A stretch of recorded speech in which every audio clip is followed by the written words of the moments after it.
Good morning. Welcome into Hurrdat Sports Radio, AM 590, ESPN Omaha, ESPN Tri-Cities. We're live on Twitter, Facebook, YouTube.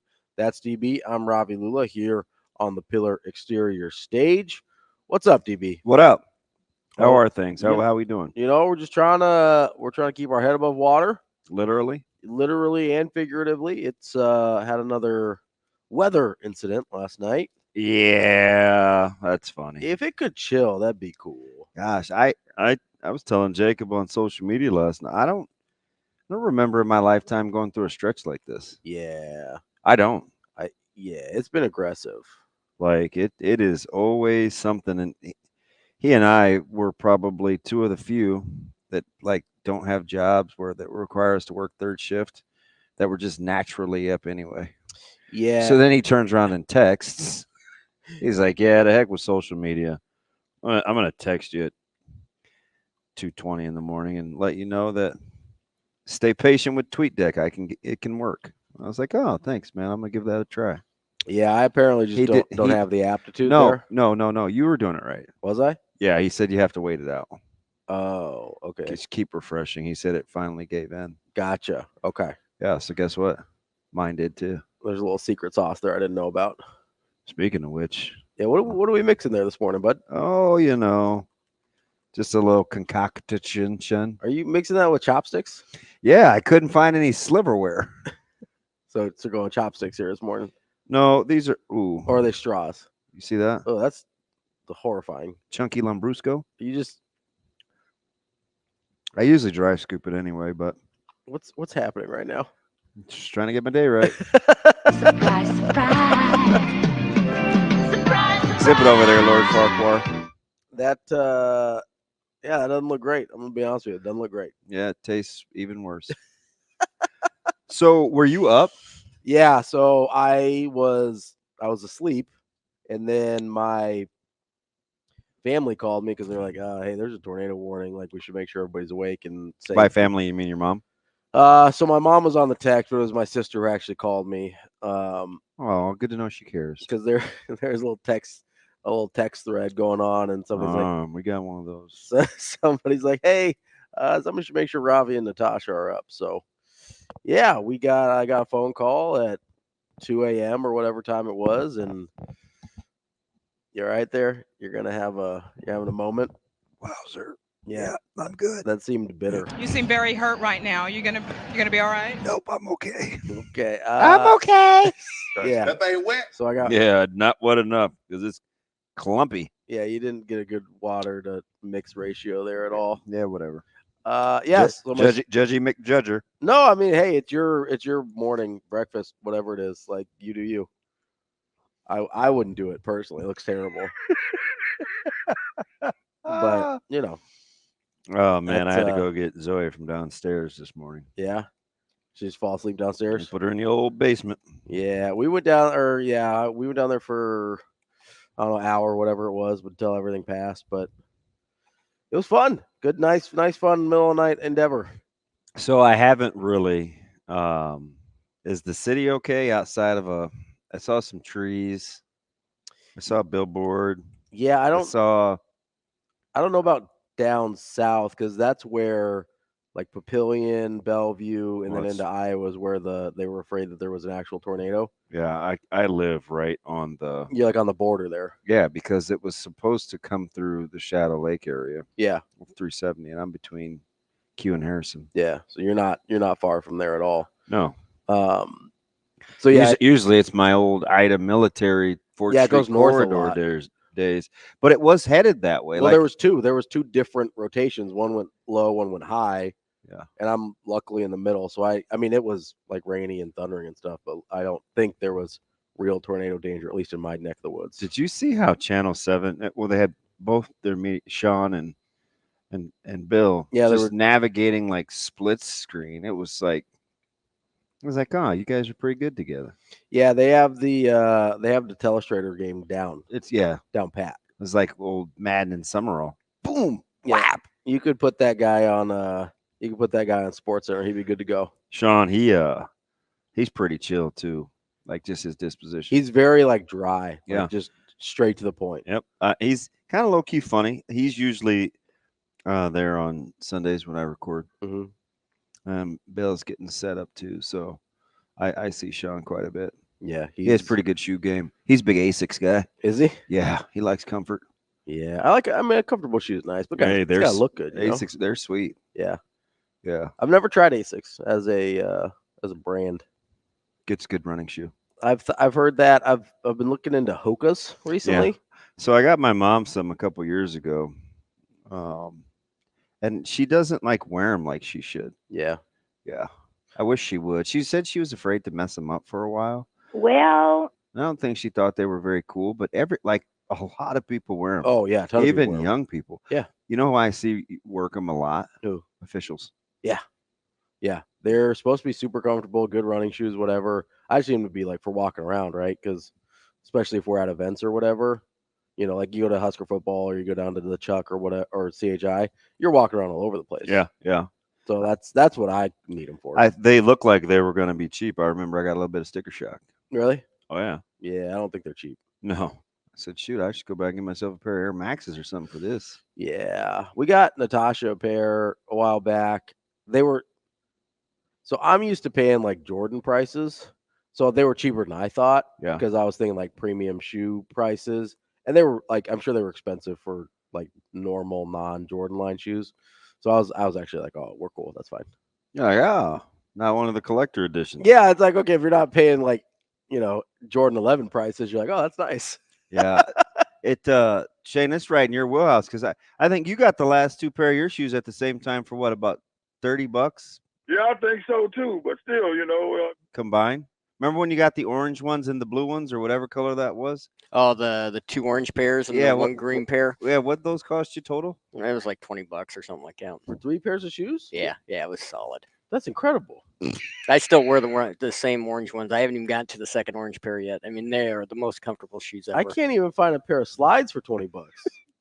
Oh, I got Micah some for his birthday. Some on slides? StockX, yeah. What kind you get?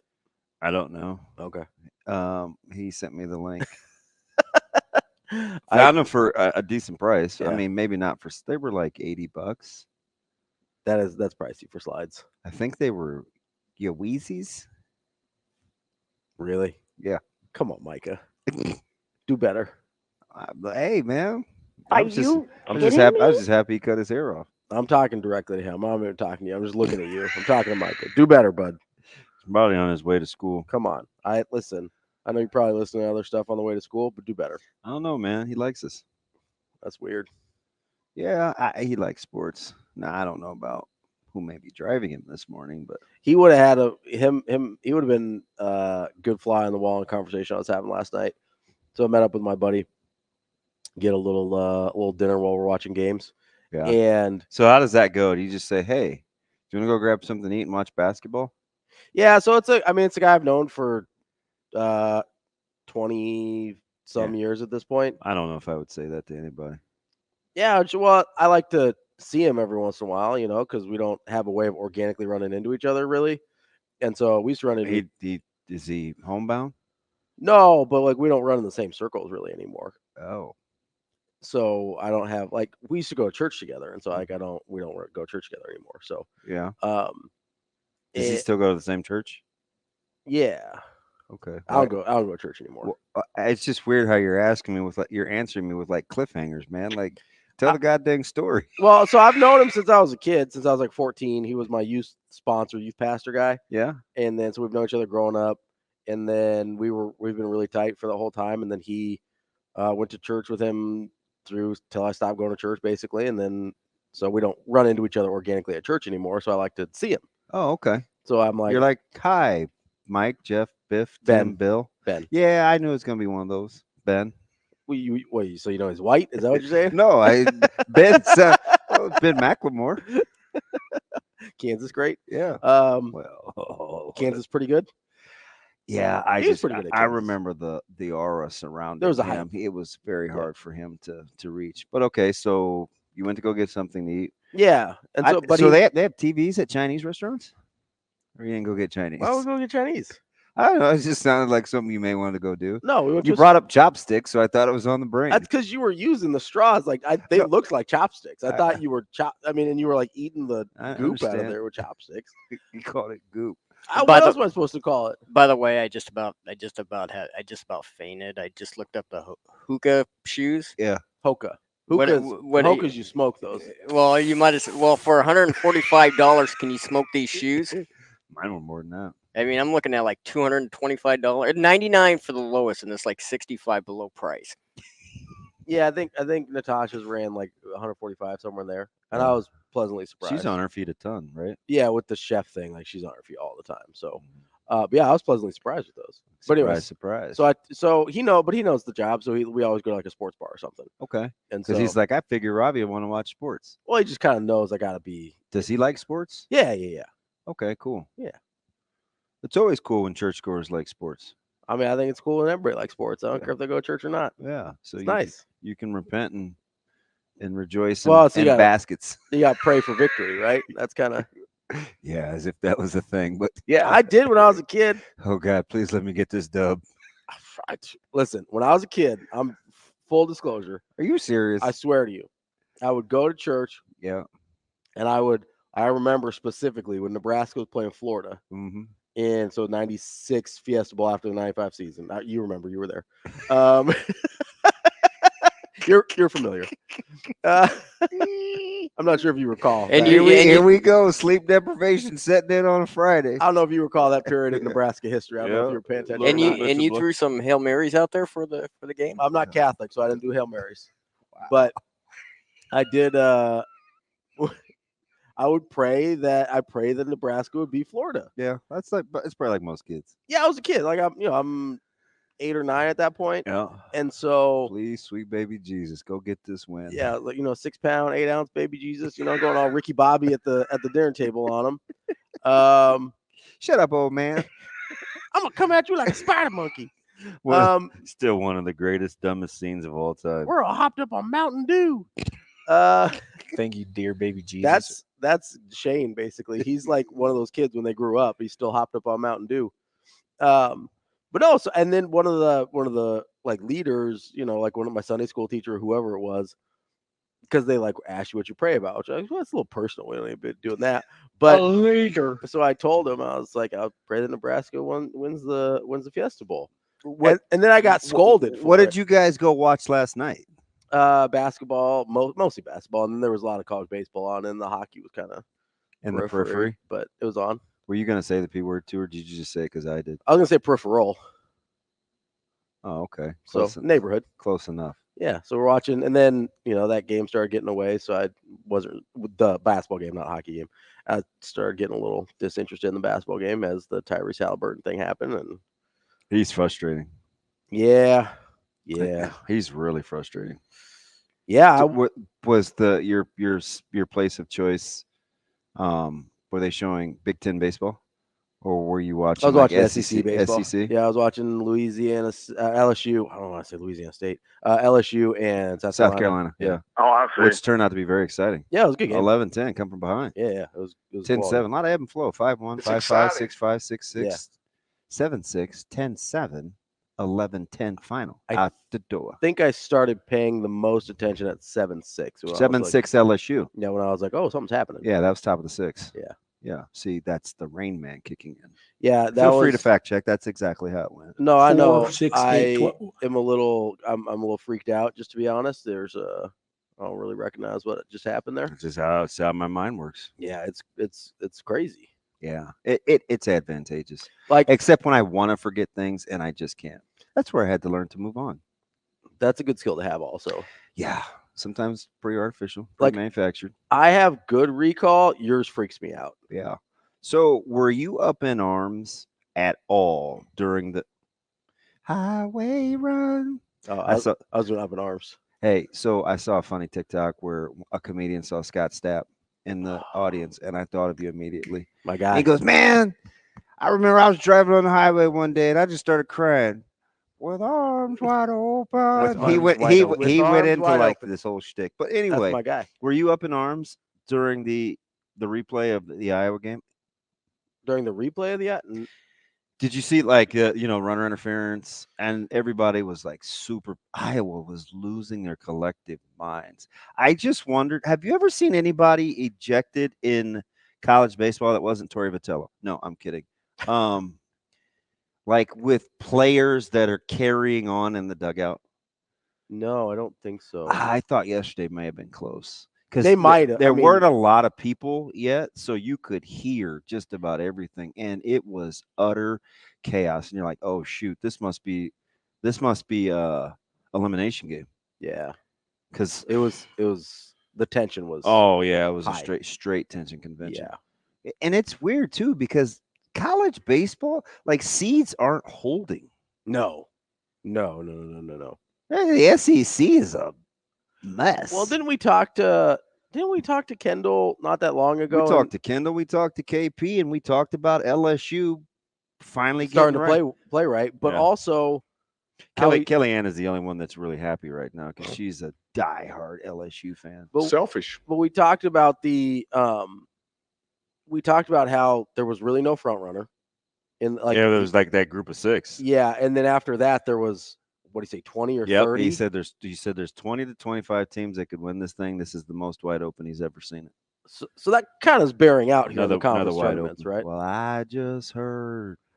Don't get me started. I'll go. Nah, don't. I'll go full send on the Creed. No. It's a Friday morning. I'm feeling good. Hey, and by the way, man, you have a little bit of and full disclosure, I did appreciate your level of self-awareness. Can I tell the story about the Scotty Scheffler thing? Yeah. All right. So you sent me the message. Yeah. You're like, hey man, like my bad.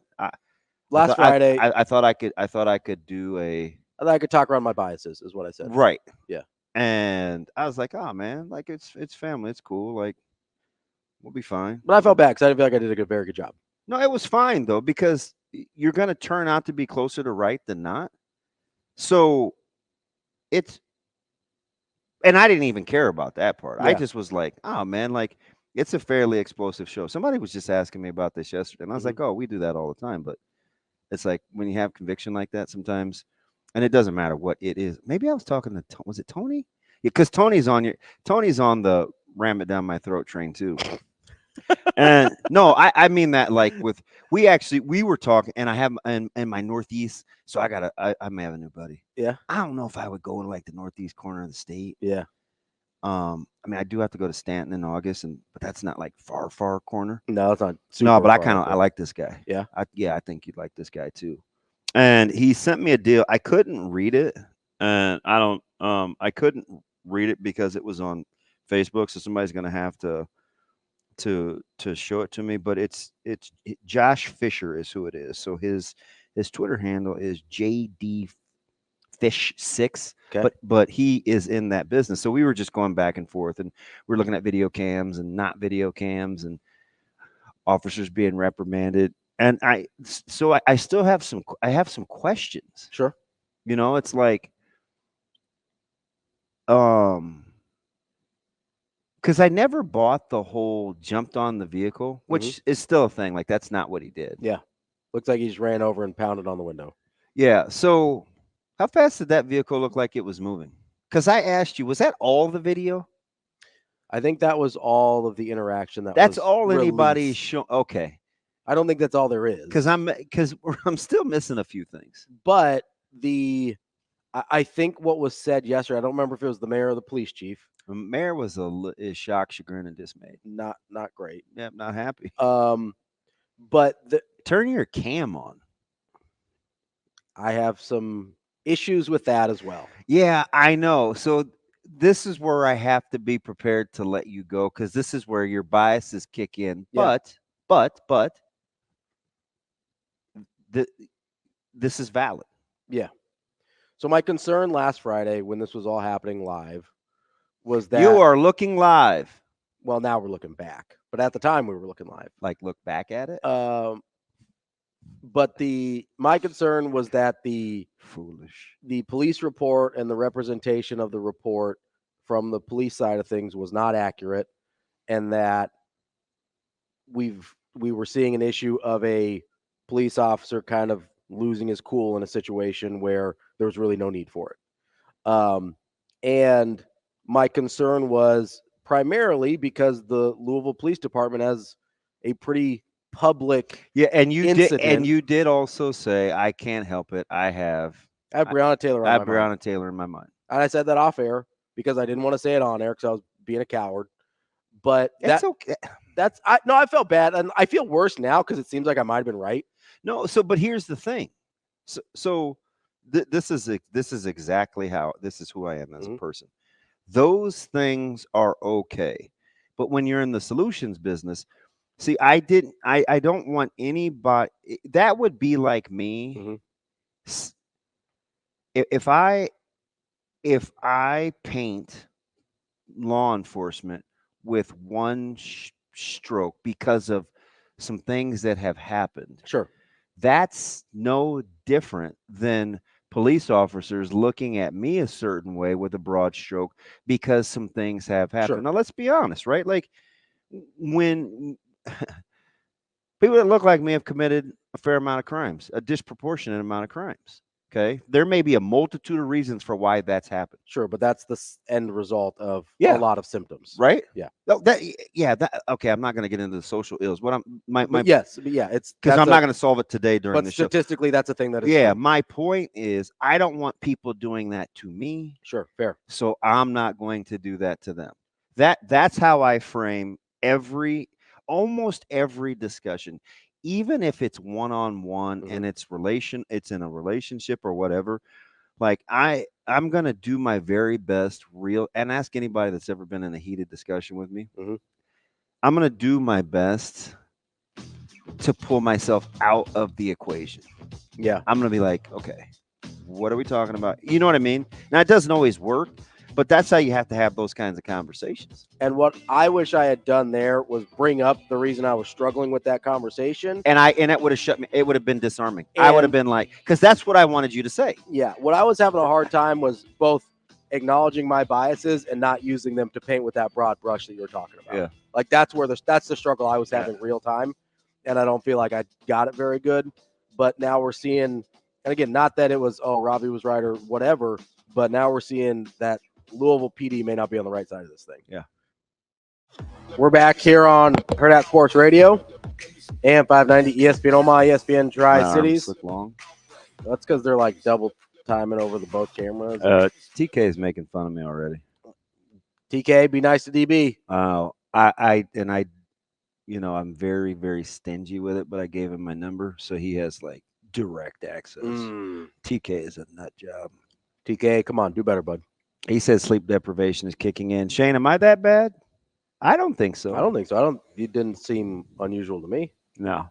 Although what's in that cup, that may kick in shortly. I've never. Plus, I took the goop. Is that the Spark? Yeah, it's a common. There's some collagen in here too. Okay. Oh, that's why it's gooping up like that. No, it's actually the Spark. Oh, is it? Yeah, it is the worst. That's disappointing. Yeah, it has a very distinct smell too. I usually dry scoop it in the coach's office, and they're always like, "Oh, you getting hyper." This smells delicious. We had our staff meeting last night, and there are a couple of rules that are specifically for me as a staff. It's very heartbreaking. Yeah. Yes. Yeah, it's really hurting my feelings. Do you want me to read it to you? Yeah, I'm glad you asked. I actually would like to Number know. 6. No coach's group work or individual work is more important than the whistle or the horn. When it's time to switch, we switch. That's calling you out? That is me. I mean, that seems like a reasonable call out. So the funny thing is, as I was asking his wife what the Wi-Fi password is, because I like to take notes on my computer. So I was upstairs like for probably 80 seconds. Yeah. And when I came back downstairs to the staff meeting, everybody was looking at me. I go, what? Like, hey, did you read number 6? Oh, we're on number 6. What's number 6 say? I'm notorious. Yeah. Like BIG? No, like my groups are sometimes run a little. I like to talk before we start the next thing because I'm a big. I want to set the objective. So we're going to do the drills and the objectives. Now that part he does like because he didn't. Then earlier he's like, "Hey, I kind of want your groups. You know, Coach Benning's really good at this. Coach Wims is really good at this. Like, I want to be able to watch your individuals and know what the objective is. So you're trying to communicate that on the front end. So I get that part. So right? you're not doing a drill just to do a drill. But he's a huge transition guy. Yeah. Like, get your ass moving. When he's like, get moving. Yeah. And it's a bad feeling to have people like waiting for your group to come over. Oh yeah. But I'm like, dang, it's only like, it's not even once a week, but it is more than anybody else. Yeah. Right. So it's like, ooh, I got to eat that. You got to make sure you know what's going on. I got to shut it down like a little earlier. Yeah, probably 30 seconds. Yeah. That's not terrible. Nah. Little adjustments. And I don't want to end on a iffy rep either. Yeah, sometimes you're gonna have to just. Nope. Sometimes you're gonna have to just do it. That part. Sometimes That's gonna be the hardest part. Yeah. I want to end on something good. Well, I mean, I don't know how I feel about that. It's a total DB thing. I know. So, like when I was coaching, playing, whatever, like I was basketball, right? So I always want to end on a make, right? That was a psychological thing for me. But I almost wonder if there's a value of being like, hey, you don't get another chance. Like you have to do it right every time. I would entertain that, but of course, like I'm not going to agree with you right now. No, it's fine. Because I want a good rep. I get it. I don't want some pillow fighting last collision, or you don't use your hands, or you don't get your eyes to 2 or whatever. Like do it right, and we'll be good. 1, 2, 3, break. Yeah, but there's consequences for not doing it right. Apparently there are. You don't get to do it again. Right? And then he worded it like he just made me feel bad. I don't think I'm more important. That's okay. When we switch, we switch. Listen, switch. Speaking of switch, we gonna switch nights? Yeah, I think we already did. Well, Nebraska football already did. I don't know if you are. Fudge. I was talking to Coach Huffman yesterday. I'm praying. I told you. I was like, man, I think it's Illinois. Yeah, I thought and I almost thought we were out of the woods. Out of the woods. Because I'm like, there's no way they do a home game. Yeah. They were trying not to, I think. I think they're trying to avoid it at all costs. But and I mean, it's funny because people where high school sports doesn't involve them, and I encourage you to go read Stu Pospisil's article that he had this morning about degrees of difficulty and kind of the unintended consequences. But some people, it's just funny. Like you just know, like who's in it for high school kids, who isn't, and that's not a shot. It's just you can just tell whose livelihood is around coaching and whose isn't, right? Yeah. Fans, some other fans. So it's like, just talking with athletic directors, it's not as simple as move a game to a Thursday, Friday, Saturday. To Thursday to or Saturday. The Saturday thing is laughable almost. Yeah. Right, because your pool of officials shrinks tremendously because a lot of those guys and gals work colleges. Yeah. So your options are just not there. Yeah. And the other thing is, and what people have to understand, and maybe they don't if they don't really care, is you can make a good chunk of the nut of like your gate. Yeah. Yeah. For a good crowd. Yeah. I'll get my nuts. Exactly, little girl. Yeah. So you want optimum capacity for a West Side Bellevue West. Yeah, absolutely. Right? Like, and that would be home game for you guys this year, right? It is a home game because you guys were down there last year. Yes, we were. Yeah. So that's tough. Yeah, it's poopy. I mean, Coach Huffman's got guys going. I've got to work. Yeah. And I may have a guy going. So it's like, you mentioned Gatula. Mm-hmm. There's just, it's hard. Yeah. And I just kind of chuckle at how dismissive some people are. But then again, it is human nature. If it doesn't affect me, that's not a problem. I don't care. It's not a problem. But logistically, it's almost laughable. I remember what Coach Petito would tell me. They would open with one of the rival Millard schools sometimes. A lot we would. And he's like, Damon, you got to understand. If we get 5,500 people there, that's our football money for the season. The whole year. And sometimes athletic directors will use that money for other sports. Yeah. Same way Nebraska football has in the past. Right? Like the principle is still the same. Yeah. So it's like. And there are further reaching implications than I realize on this when this happens, right? There are? Did you open your mind? Stimulate your mind, Ravi. Well, or Craig or whatever your name is. Not Craig. Not accusing you of being a chronic smoker either. Hey, did I look high?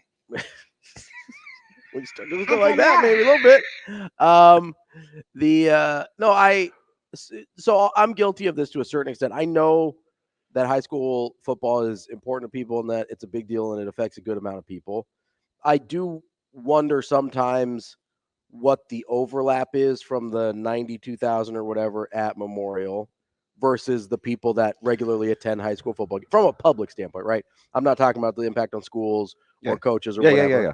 From a public standpoint, it seems like there's a lot of people that freak out about this that it actually doesn't affect. Like, I think there is a group of people that kind of. Are you accusing people of fake outrage? Yes, because they don't like the fact that that college football game is being played. Like, it's weird. You're wagging your finger. It's the no. Very, very Dikembe Mutombo on people. Wait, R.I.P. Right? I think he's gone. Yeah. Maybe. No, is that Bowl? Yeah. It's Manu Bowl. I'm sorry. I'm not trying to. Manu Bowl's gone. Never mind. Dikembe, I think, is I'm going to alive. maneuver on out of that one. I think you were. I like turtles. You were thinking of the other African. Relax. Like you're winning. Winning it like you're winning. You were thinking that other black guy. Oh shoot. No, but I think from a general public, there's less overlap than some of the outrage you hear. Now, if you want to bring it to me from a school budget standpoint and from a coaching standpoint and a player standpoint, that's totally valid.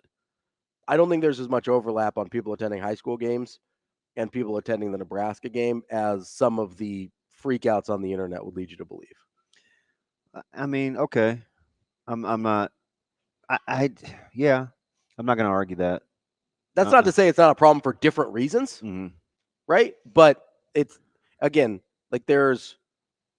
How much revenue would you guess shifts from a Saturday day or night game to a Friday night? For Nebraska? And businesses in general? Ooh, I have no idea. I don't even have a ballpark on that. Yeah, so that's probably number one. And I'm sure, listen, you're talking about the son of a high school coach. It's not ideal. Yeah. And I'm sure he doesn't want to do it. But when that check cashes, it's like, hey, do you want us to get paid and have have revenue or not? Right? Well, it kind of goes to, this thing. It's like, what are you willing to sacrifice in order for the thing you want more, right? You want to be a part of the college football big boys and like a seat at the table and modern college football. Well, part of that is stuff like this. Yeah. Where you're playing on a Friday night or Thursday night, or you're doing what the TV cameras want you to do so that you can get that big fat check and keep paying players and doing whatever you need to do. Speaking of paying players, should probably bring that up next. Yeah. Here on Hurrdat Sports Radio. Wrapping up hour number one here on Hurrdat Sports Radio, AM 590, ESPN Omaha, ESPN Tri-Cities. We're live on Twitter, Facebook, YouTube. That's TB. I'm Ravi Lulla here on the Pillar Exterior stage. And we were talking before the break about some of the things you have to do in order to get those big boy paychecks in college football these days, such as move a home game to Friday night occasionally. Mm-hmm. And one of the reasons that's going to become more and more important is a recent court case that's being settled.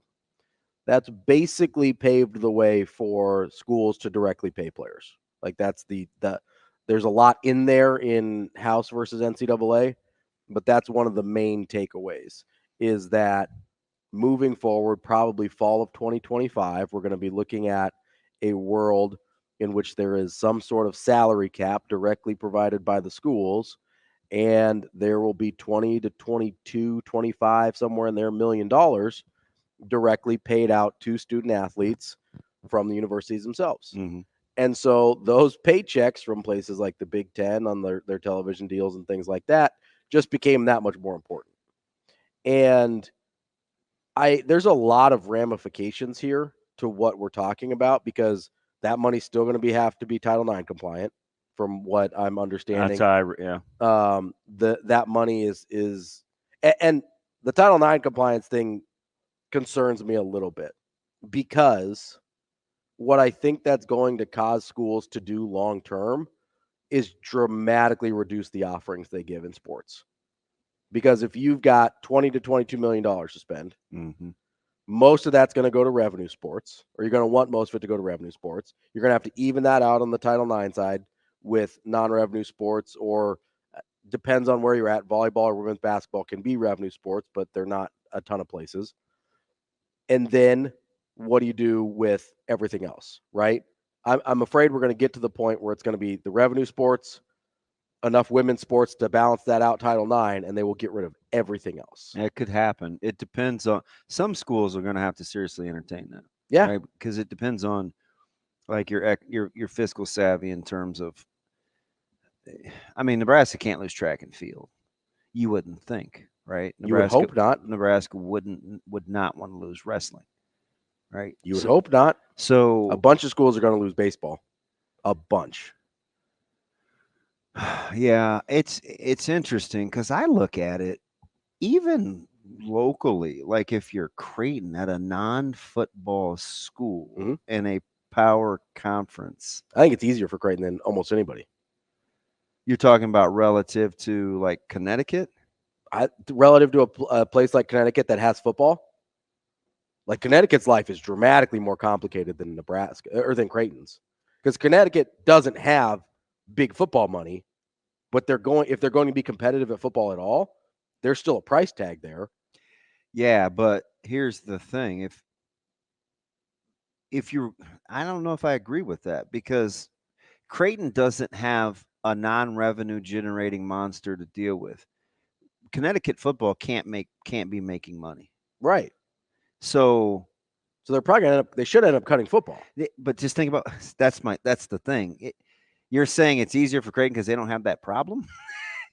Well, it is because they don't have to make the decision to cut football. Like UConn's going to be faced with the decision to either try and be competitive in football, which is likely going to be cost prohibitive considering their current situation. So what happens if unless they want to whatever to like whatever FCS. Conference revenue you're getting from your sport that you're sharing because you have a football team, is that more than you would get if you don't have a football team at all? I don't know if I agree with that. Well, my thought is if you're UConn and you're trying to be competitive in this new world of college football, it's going to cost more than they currently or than they will get from their current football situation. Like they're not currently earning enough on football or from their TV deals or whatever to be worrying about getting the check at the end, however small that is, because you're spending more during the season. So, like, if they want to fall, like Villanova has football too, but they're FCS, right? Mm-hmm. If they want to come down and be like an FCS program where it's not as cost prohibitive, considering the money they're bringing in, that would make sense to me. But UConn's going to have to make some really difficult decisions considering football. And then it becomes the football. The other thing, like football makes everything. For that matter, I mean, baseball as well. Yes, right? That's why I said a lot of baseball programs are going to get cut because they're generally non-revenue generators at most places. And they can be kind of expensive to operate, and they're doubly expensive because then you have to come up with 11.7 worth of scholarships on the women's side, and whatever you're paying those guys from your $20 million, you have to pay that on the women. So like, it's not just the cost of operating baseball; it's then double the cost of operating something equal on the women's side. So baseball is going to get cut a lot of places because it doesn't make money in very many places outside of the Southeast. That would be a crazy sport, especially given the fact of how networks have really gone all in promoting the sport for schools to have to do one of the quote unquote major sports. So the other thing that they could do is if those TV networks still want that inventory, piece out some of the money, is to pay them. Yeah. Right. Make it a revenue generator. That's the thing. But one of those two things is going to happen. Either it's not going to make money and they're going to have to get rid of it in order to enable all these other things they have to do. Or so how much longer is the Big Ten going to keep paying Jim Delaney? Because maybe they could take some of that 5.1 or 2 mil consulting fee that he get. Listen, he still gets bonuses. Do you read? Like, it's incredible. That's wild. Like, ain't nothing like a golden parachute. Oh, he's the Big Ten's highest paid employee, which is nuts. It's ridiculous. How long has Delaney been gone? 5 years? I was like, because until yesterday or whenever you told me about this, and then I went and read about it, I was not under the impression. Is that not? Was that not in those numbers? That's staggering. Yeah, I was not under the impression that he was. So they're on the hook for his retirement. Yeah, apparently. They got his retirement. They've got his bonus. He must his have consulting fee. He must have the best agent in the business. I wonder how much he had to do with the recent television deal. I don't know. Right? Because remember, they didn't want to give Warren any credit. If that's what he's stayed on to consult for, like, okay, yeah, pay him. $5 million out of what they're getting. I tell you. Like if he was the facilitator of that negotiation, we're totally speculating. Yeah, we are, but that's the only way that would. I mean, Petiti does come from the television right? role. But that's what I'm saying. I probably would err with that. I probably would ride with that guy. The only way it makes sense to me is if Delaney was crucial to those negotiations. Paying him $5 million to get your 600. Yeah, if he wasn't crucial to getting that number, then what are you doing? Yeah, makes sense out loud. Yeah, well, that's the only way it makes sense out loud. Otherwise, you're paying a guy $5 million for what? Like, what else could he possibly be doing that's worth $5 million? Because I'm pretty sure the answer is nothing. Yeah. So the sports, you worry about school. This is just me, because for opportunities for student athletes, and I brought them up yesterday. You got to think schools like Stanford, even UCLA. Some of these schools that have had runs before an Olympic sports have to be in serious trouble. Now, if you let football be its own, the only saving grace could potentially be is if you let football be its own thing, and it does not adhere to the Title IX compliances, then you let the rest of your academic sports programs do with them what you will. Let them operate as is. And let the departments piece them off some money. The issue there is going to be that's going to have to be a legal precedent set. It is not an NCAA issue. But that's everything. No, I know. Yeah, I'm operating under that assumption. But that's my only point to bringing that up is like that's a significant change that would. Hasn't everything else we've done become legal precedent in terms of government and courts and not?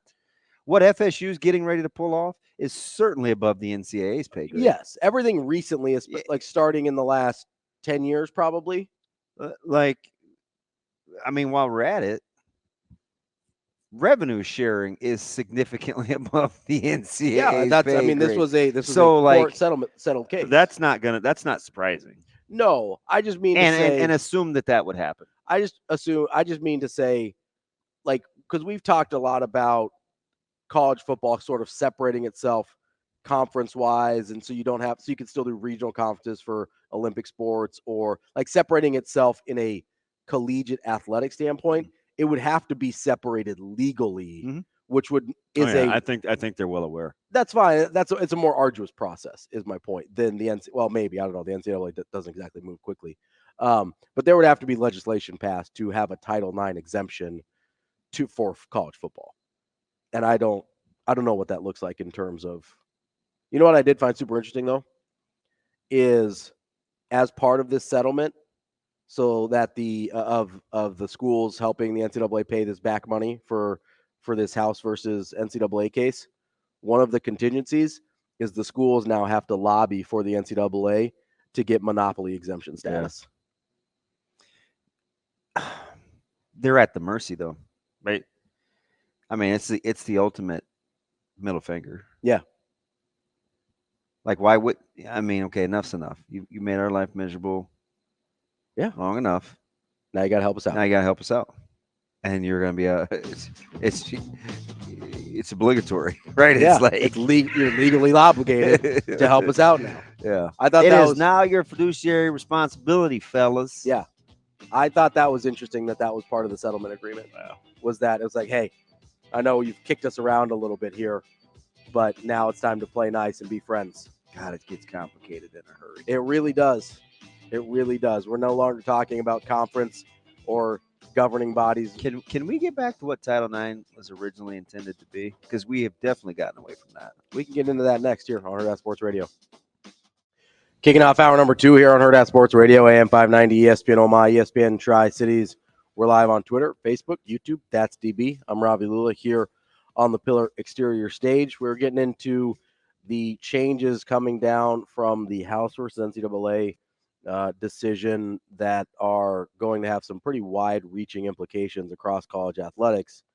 And you brought up something right before the break that I think is a big factor here, and it was that Title IX has gotten very far away from its original intention. What did you mean by that? Well, it just seems like so you wanted it was about equity in sports, right? The opportunity of, and for some reason it seems like we're confusing like fair and equal. Okay, because for the opportunity to compete in the sport or provide an avenue, and its original intent, did it have anything to do with compensation? So in its original intent, it didn't necessarily have anything to do with sports. No, I 100% agree with that. People don't Title IX is a very wide-ranging. Oh yeah, like it's to prevent gender discrimination. 100% in all and it's government-funded. That's the crux of the point. Yes. So like the point, like if you aren't aware, because I know we toss out Title IX a lot, and I'm not going to assume people know because I didn't know until I researched it. Like, I mean, we've gotten it's Title IX exists because people kind of use it like a boogeyman too. Oh yeah. Where they're like, oh, if it weren't for Title IX. So Title IX in its core, and we give it negative connotation because we don't understand it. At its core, it is a very good thing. It is to prevent all discrimination, but specifically gender discrimination in any place that the government funds. Yeah, in any and way. I didn't want to fast forward as though people understood that point when I asked you the compensation question. Because we just fast forward it. It's so what it was originally designed to do. So that's kind of what I'm trying to create the context here, right? Because we start there. That's the goal, right? It's a good goal. It's a goal that needed to be established, especially at the time. And I would argue still needs to be legally established today. Now, that's a very long way from having a certain number of scholarships in sports and ensuring if we add this sport, then we have to add another sport. Or if we want to add this sport over here, we may have to cut another sport to get things.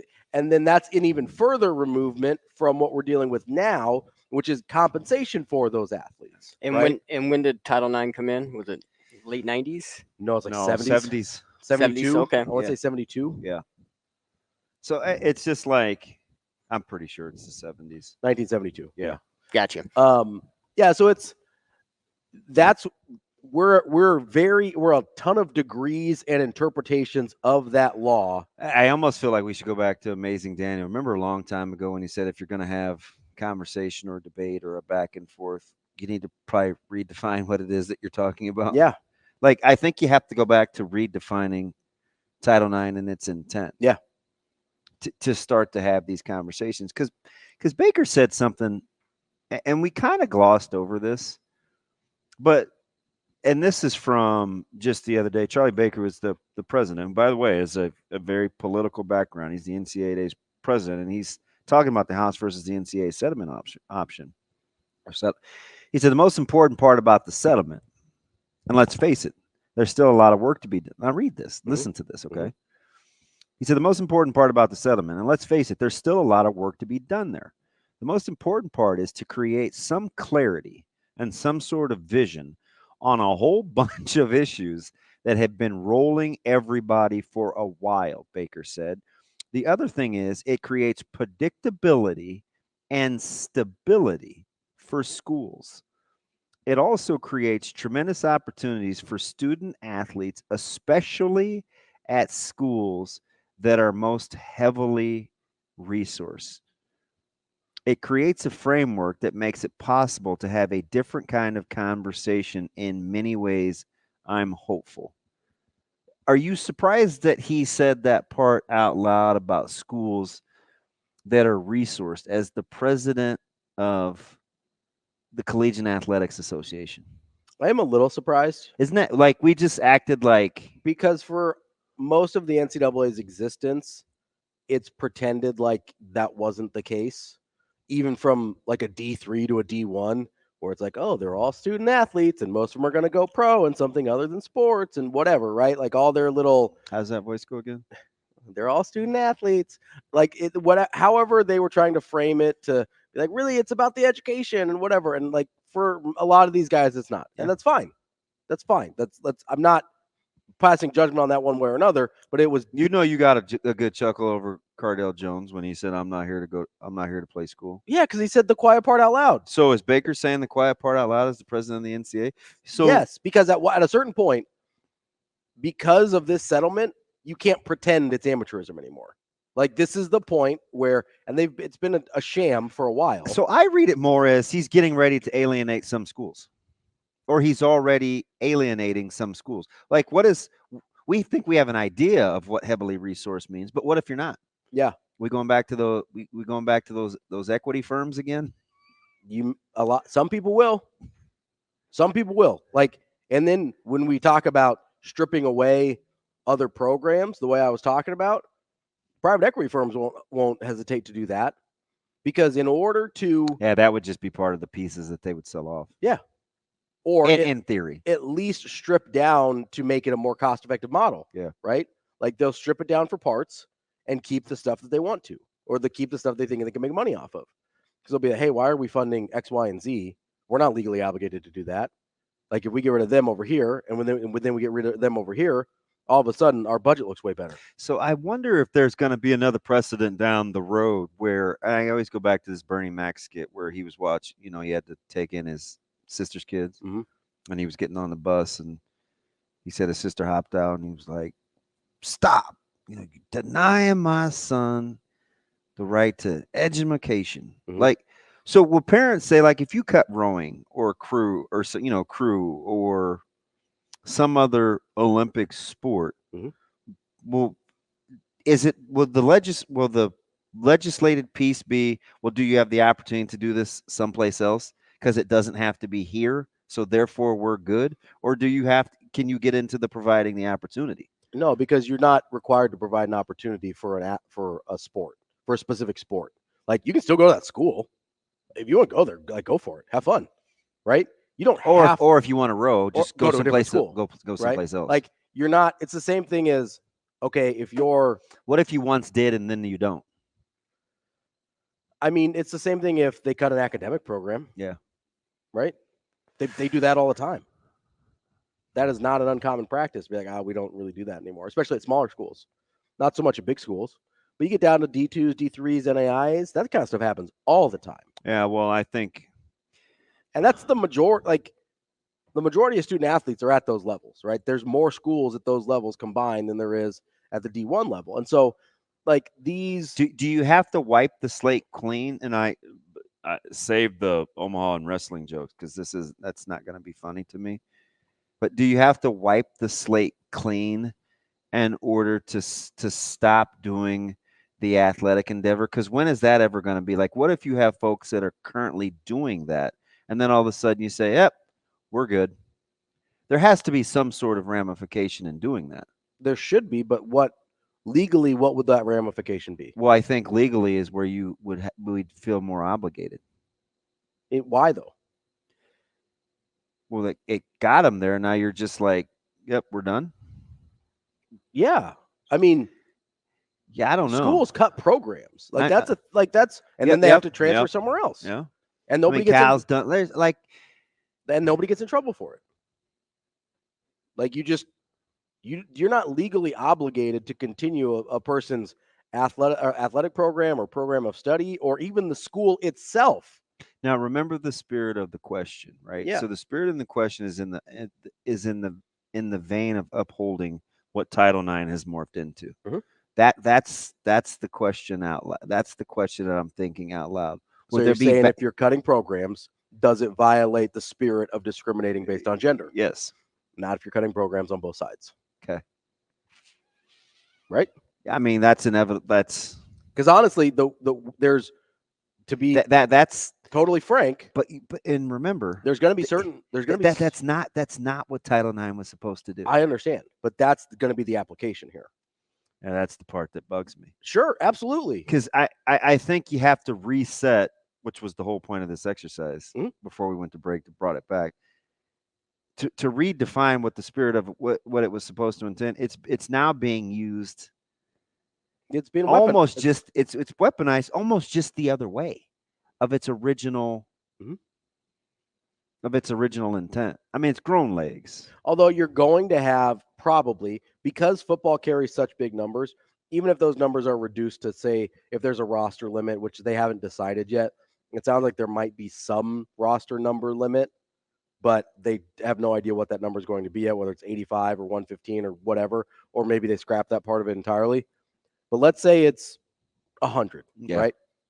And you can put all 100 of those guys on scholarship because they're talking about getting rid of scholarship limits and just instituting a roster limit instead. So let's say you got 100 football players and you have 100 of them on scholarship and all 100 of those guys are getting paid.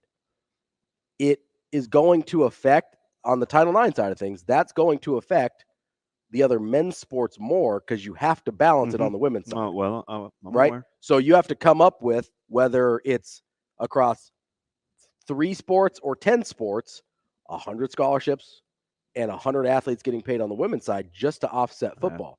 So if you're not making money on the men's side, I see where you're going. You're on the chopping block, right? Because the women's side, the women's sports now provide value in terms of balancing Title IX for football. God, men's basketball. That is. I know it's not what it's supposed to do. It's but am I wrong in practical application? Because it's gotten away from us. I wouldn't say you're wrong.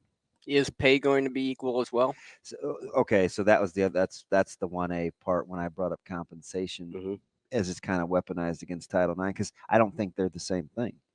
But athletic departments are going to have some real hard conversations, because let's go back, shall we? Let's remember the spirit of NIL, and I would say things like, hey, so you know what's cool for Olympic sports? If I'm a pole vaulter, or I do pommel horse, or I do rings, and I want to have my own camp or clinic, I'm probably the best one to be able to teach that. Yeah. I should be able to have 20, 25 people, however many, come and pay $100 and whatever. I should be able to get paid, right? It's that was like its intent. Yeah, or if you're the most famous person in the entire state. Like, let's say. So now you're going to hold those sports accountable because they're not making enough revenue for you to stay functional and say, you know what? We're providing the opportunity. That's crazy. Yeah. But it's that is it's just we got boy. But you know where that's going to exist now is that's only going to exist at like Division III schools. No, I see. I don't. Okay, you heard the part that I read about with Baker, right? The schools that are heavily resourced. That will have. It won't be just of a Division III school. No, so I should say it won't be just a D3. There will be a bunch of schools currently in other divisions, and whether they change divisions or not, that will have to adopt more of a Division III model. Okay, there you go. In terms of Division III type schools, not actual Division III schools. I said that poorly. You're going to have more schools and larger schools that you never thought would be in this conversation adopt a Division III type model for their athletic programs, because here's the problem: is most athletic departments aren't solvent. Like, they're not fiscally. Yeah, right? I agree with you. So you're going to end up in a situation where if you're all of a sudden you're a for-profit business. I get the university is still not for profit, but the athletic department is now a for-profit business, full stop, right? Especially if you end up bringing private equity in. So if you've got a for-profit business that does not make money, that's no longer a viable business. So you're going to either have to go back to your nonprofit model, or you don't get to stay in business. Who's doing the okay? I understand the theory. Who's qualified to be overseeing the feasibility studies of whatever your reports are? Are you just going to look at the data and be like, yep, numbers don't add up. Yep, numbers don't add up. Yep. Well, you're going to have to bring in financial officers to okay. athletic departments. Okay, that's all right. And if you're dumb enough to bring in private equity, they're the people that are going to be making those decisions. Yuck. Yes. Yuck. Correct. Yes. This is all icky. Like, yes, we want players to be able to be compensated, but we have gone down a path now. And I got into this with TK over text, and I said something flippantly that I absolutely meant, though. Mhm. You know, because I think he's a big, and he can speak for himself, but like he's not a contrarian, but like he typically, like most legal people, will try to take the other side just for the sake of taking the Even other for side. a mental exercise. You know, and I had to keep reminding him, I know the what. Like I always say this in conversations. Assume I know the what. Like, how'd we get here? I say that all the time. And it's also how I talk. Right. So, well, big business, usually slow to think, reactionary, the NCAA, this. I'm like, yeah, I get it. I understand that. But I'm operating under the premise, which is actual factual. The Ed O'Bannon, this started a long time ago. Like he had 20 some years, 20 some years to work backwards. So when I asked the question, why did this come about after we started panicking over name, image, and likeness? It's not like I don't know what happened.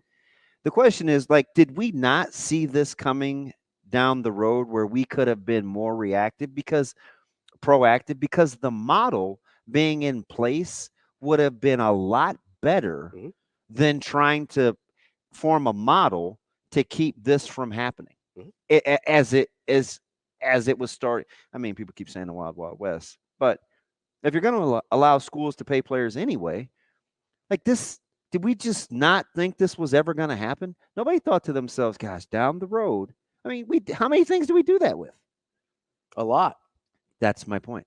To me, that's the why. Is human nature in a lot of these situations is to think that whatever is happening currently is going to always be what happens. What was my big point in not wanting expansion? That we hadn't figured out the rules yet. Yep. Nobody was playing under the same rules. And I still maintain. I remember knockdown dragouts with people that thought I was being narrow-minded because I didn't want to expand until we got a little more conference uniformity in terms of everybody being on the same page. Yeah. So everybody was playing by their own rules. Now we've got this whole big thing where we come in with one fell swoop and we're like, there's this capitalistic model, but we want to run it. We want to run it in like this socialist capacity. If it's for profit, then it's just going to have to be all the way for profit. I mean, that's what it is now. But we did it backwards. 100%. But we did it backwards because of what you're talking about, right? When Ed O'Bannon comes down 20 years ago, or 10 years ago, I think is when it was decided. Started like 20 years ago. Yeah. But I think it finally a long time. I think it was finally decided about a decade ago, right?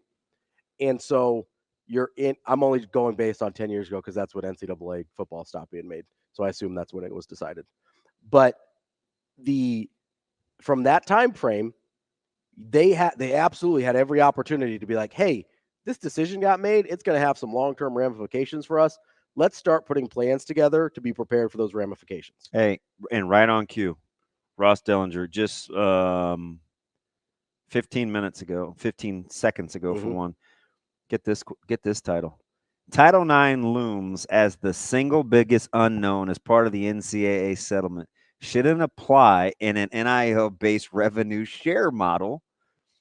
Don't those generating the money need to get the most in distribution? Asked one university leader. Now, this is fresh off the press. It's almost like, and I'm certainly not saying I'm smart. It's usually to the contrary. But I can't believe this isn't a thing before Charlie Baker said what he said, which was roughly, he said this on the 13th, a week ago. Like, no, everybody was cool with that? Or we just kind of buried our head a little bit? I think we probably, because this is the conversation. We're just poding. I know. I'm sure you think you're smart, but this is just us talking. This isn't a thing. This wasn't a thing. So Why could it's just frustrating. No, I get it. And I don't think it's being myopic either. I don't. No. Because what happened was I think people behind closed doors were just worried about how they were going to get theirs in the immediate near future. Yes. And it's just like now we're going to be at the mercy of it being legislated.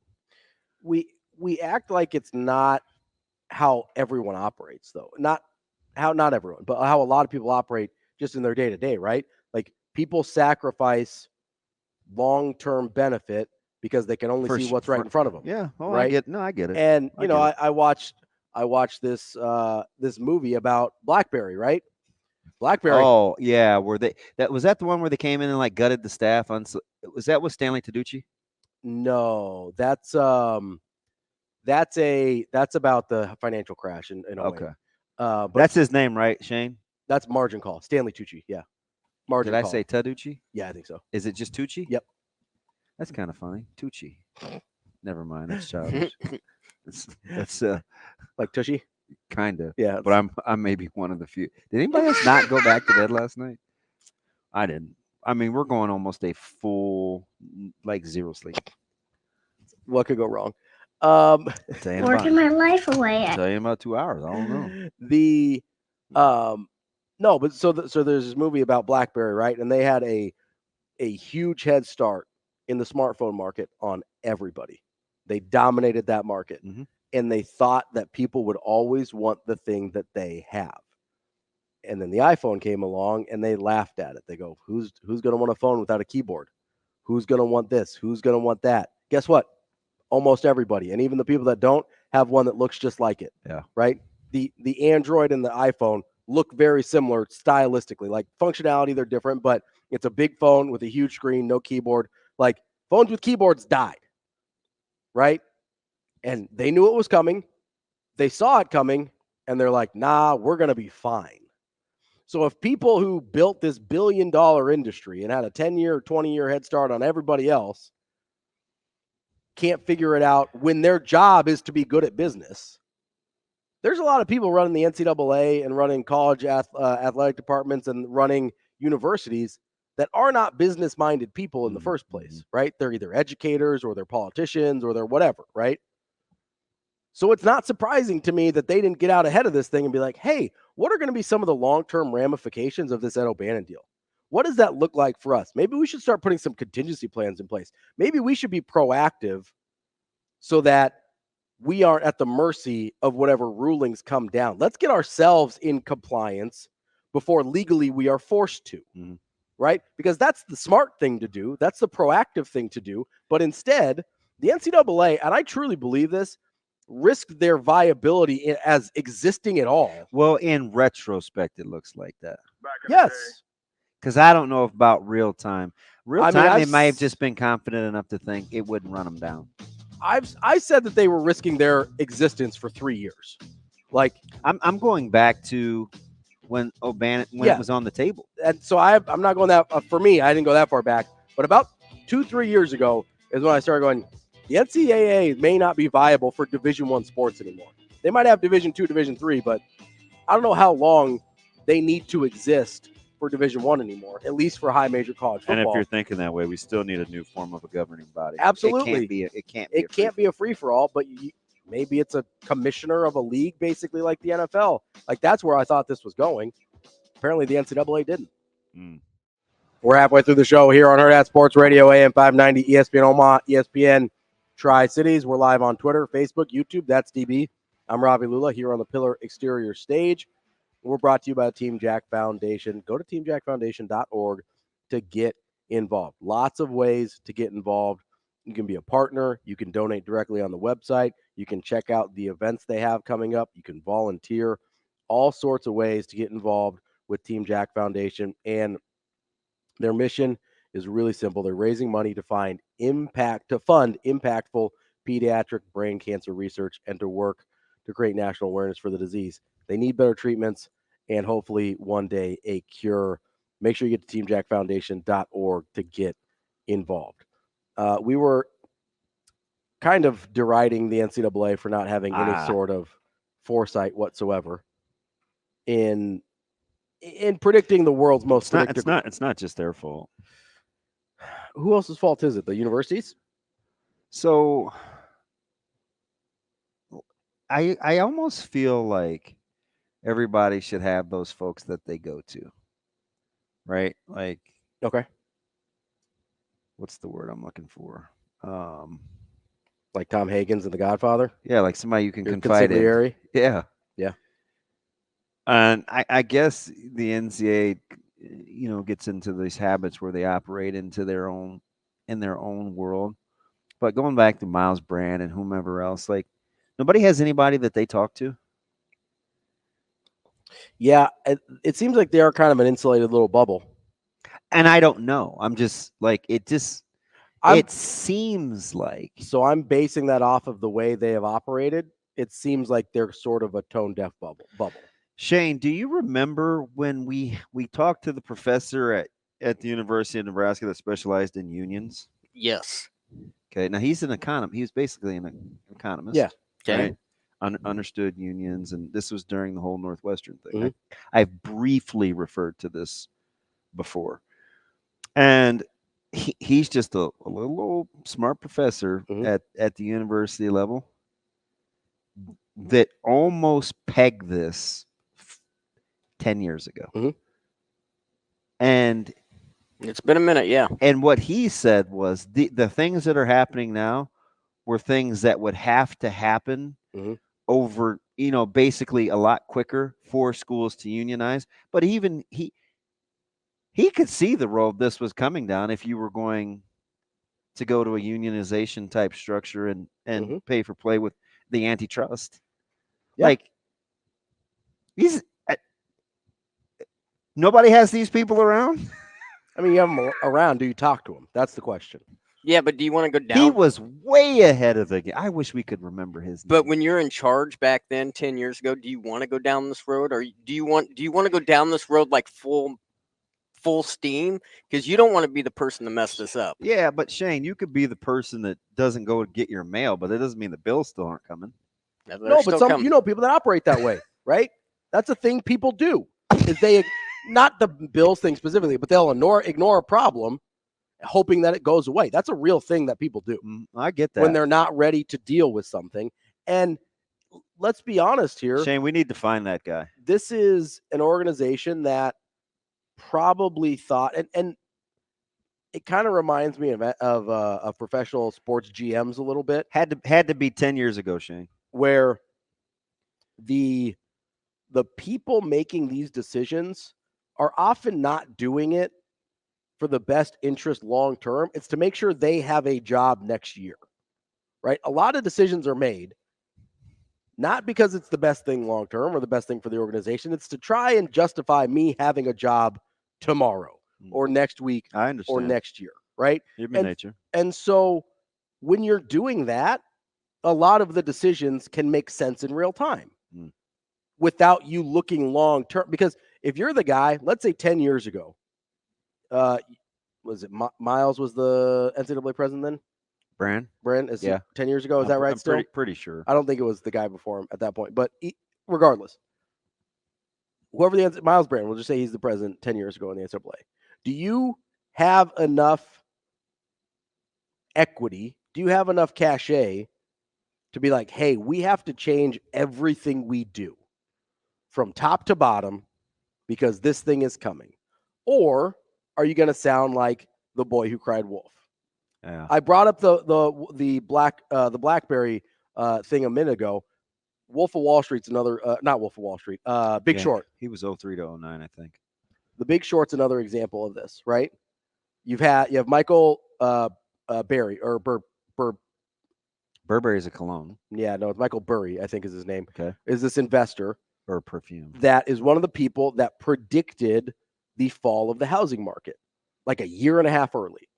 And he made huge billions of dollar bets against the housing market, something that had never collapsed before. And people thought he was out of his mind. People took their money from his fund. Like, it was a disaster. But he was convicted and had the juice to see it through. And everybody that stuck it out got filthy rich because he was right.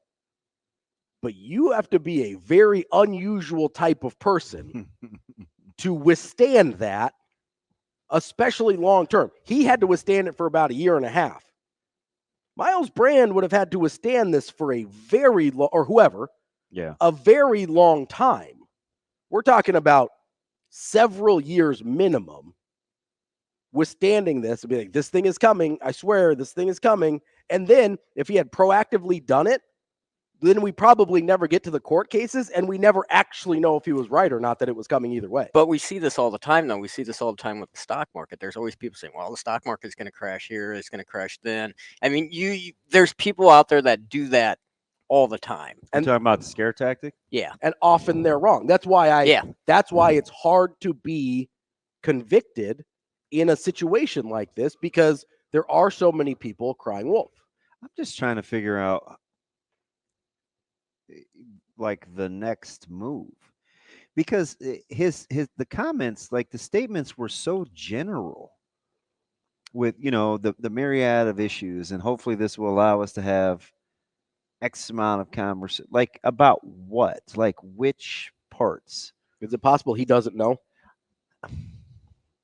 With the political, with his background, I don't think so. So he's just being purposefully general to not tie himself to anything. That's kind of what. That's fair. At least that's what I hope. He either doesn't know or he's not going to tell you. Those are the two options. Yeah, because Dellinger's been all over this for. Yeah, he's been really good reporting on it. Yeah, and at least the vision, and it's like, okay, I don't know, when you're connected to college athletics, it's important, right? That's why I'm fairly passionate about it. Oh, for sure. But it's the thing that I'm not afraid of, but it's not going to feel like college athletics very much longer. I don't know if that so much bugs me as much as whatever we decide. It's more my mentality with, I can play almost any way you want to. You want to be down and dirty. You want to be this. You want whatever. I just want to know the rules. Yeah. Like just let me know what.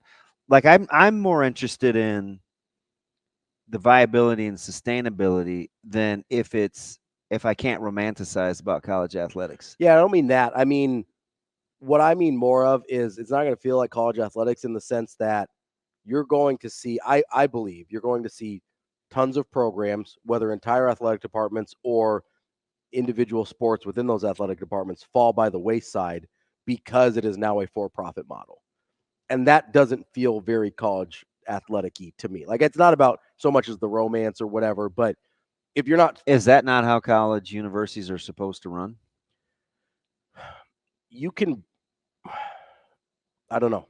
I don't. I mean, maybe. Yeah.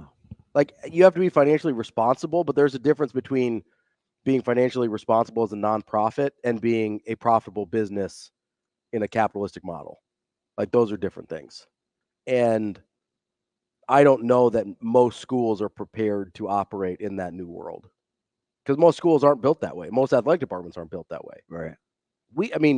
We hated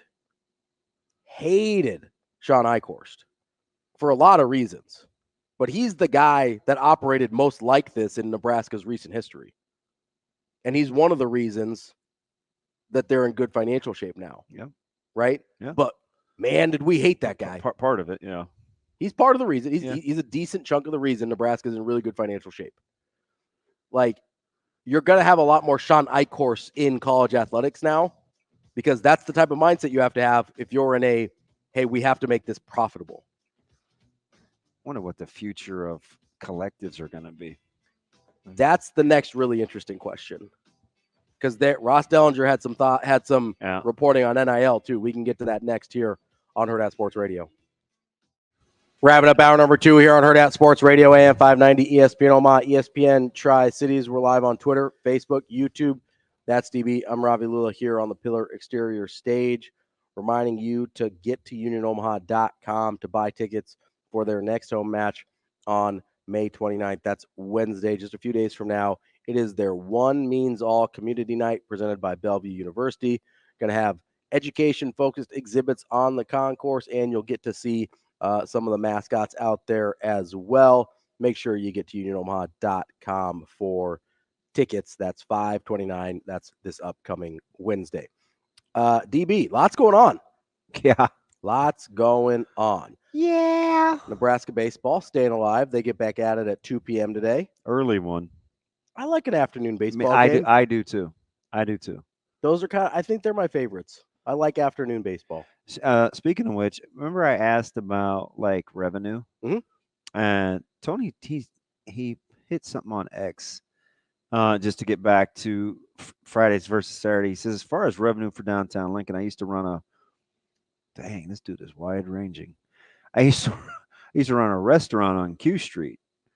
And a Friday night game won't be as good as a Saturday afternoon or night, but will be as good, if not better, than an 11 a.m. Saturday, which Illinois would probably be. Mm-hmm. He said Saturday 2:30 is the best revenue kickoff time. Yeah, actually get pre and post. So you think the productivity of businesses is overblown, or no? We wouldn't know. You'd have to probably. In Lincoln, I would say it's probably overblown. I think a Friday night game is going to be really profitable for Lincoln businesses. I do. I don't know. I think the bigger financial implications are what they are for the high schools with the gate that we were talking about earlier. How was the, I mean, this was a while ago. How was the Nebraska-Missouri game that was on the Thursday night? Thursday night, I think, is different. It's a little different. Yeah. Yeah, because you're not typically going, well, A, you don't have the high school football as much conflict. And B, I think it's sort of I don't know if it's more established, but it's sort of an accepted, like, yeah, sometimes there's football games on Thursdays. Yeah. Friday's a one-off. It's sort of it's going to be more common, right? But it hasn't been, at least around here, a time that people have played football in college, at least. So it's, I think financially it's going to be fine for the businesses around the stadium. That's my guess. I don't have a good feel for that, but I think the real financial ramifications are going to be for the high schools, if that's truly a thing. If we're talking about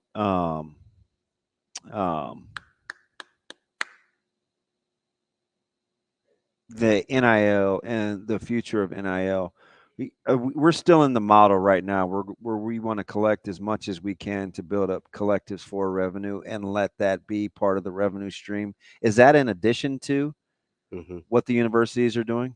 Yeah, so that's kind of how at least currently. Yeah, according to Dellinger, the kind of the current model that's being built through this settlement is because that's part of the reason the settlement has taken so long and it's taken a while for the conferences to get on board, is because it's not just the number, the 2.77 billion or whatever it is. Yeah, it's all of these stipulations, right? So from what I understand, and this is from Ross Dellinger reporting for Yahoo Sports, is the cap will be enforced. So whatever it is, the 2022 million will be enforced. That will be the only main income for student athletes. NIL will still exist, but it'll have to be real NIL, not the nonsense we're doing now where it's like, here's $500,000 for one social media post. Like, it will have to be market value. Now I don't know how they're going to determine that, but it's going to have to be market value, less pay for play, right? So it's going to be more of, hey, this is Caleb Williams. He actually is super valuable. We can pay him X amount of money to do commercials, right? Like Dr. Pepper can pay him to be in their national commercials because that makes sense. I don't know who's another example. Like Tim Tebow would have been back in the day. He would have had a huge market value. You could have paid him millions. Could it be relative to your local market? 100%. Yeah. Okay, so that's for sure. It's going to be hard to manage. It is. Like but they're going to try. If Tim Johnson wants to do something for Duto, automotive, it may be extremely valuable. I mean, who's going to be able to? I think they're going to go based off of what what another type of spokesperson would be paid. Like, so if you're paying Eric Crouch, good luck managing that. I get it, but say you're paying Eric Crouch instead of Dylan Raiola, what would Eric Crouch make versus what Dylan Raiola would make, right? If you're a car dealership and you're like, hey, let's have a Nebraska quarterback be our spokesperson, and you can either go current Nebraska quarterback or you can go former Nebraska quarterback. If you wouldn't pay Eric Crouch that amount, you're not going to be allowed to pay Dylan Raiola that amount. I think that's how you bear it out market wise, because that's a pretty as much apples to apples comparison as you can get. So if you wouldn't pay $1 million for Eric Crouch to make a couple social media posts and show up at an event, you're not going to be able to pay Dylan Raiola that. At least that's the idea. Now enforcing it, again, a nightmare. It's not. Yeah, that's not happening. It's not feasible. Right. So I think the NIL collectives will have a place.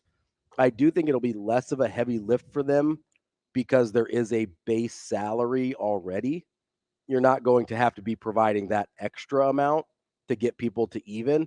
And it's probably going to be more hyper-focused on the marketable athletes. Yeah. That would be my guess. You want to get to Ramon? Yeah. We got Ramon calling in on the Hurrdat hotline, 888-638-4876. Ramon, what's going on, buddy? What's going on, y'all? I was just popping in to tell you guys what I've been watching lately. Razor Ramon, what's up?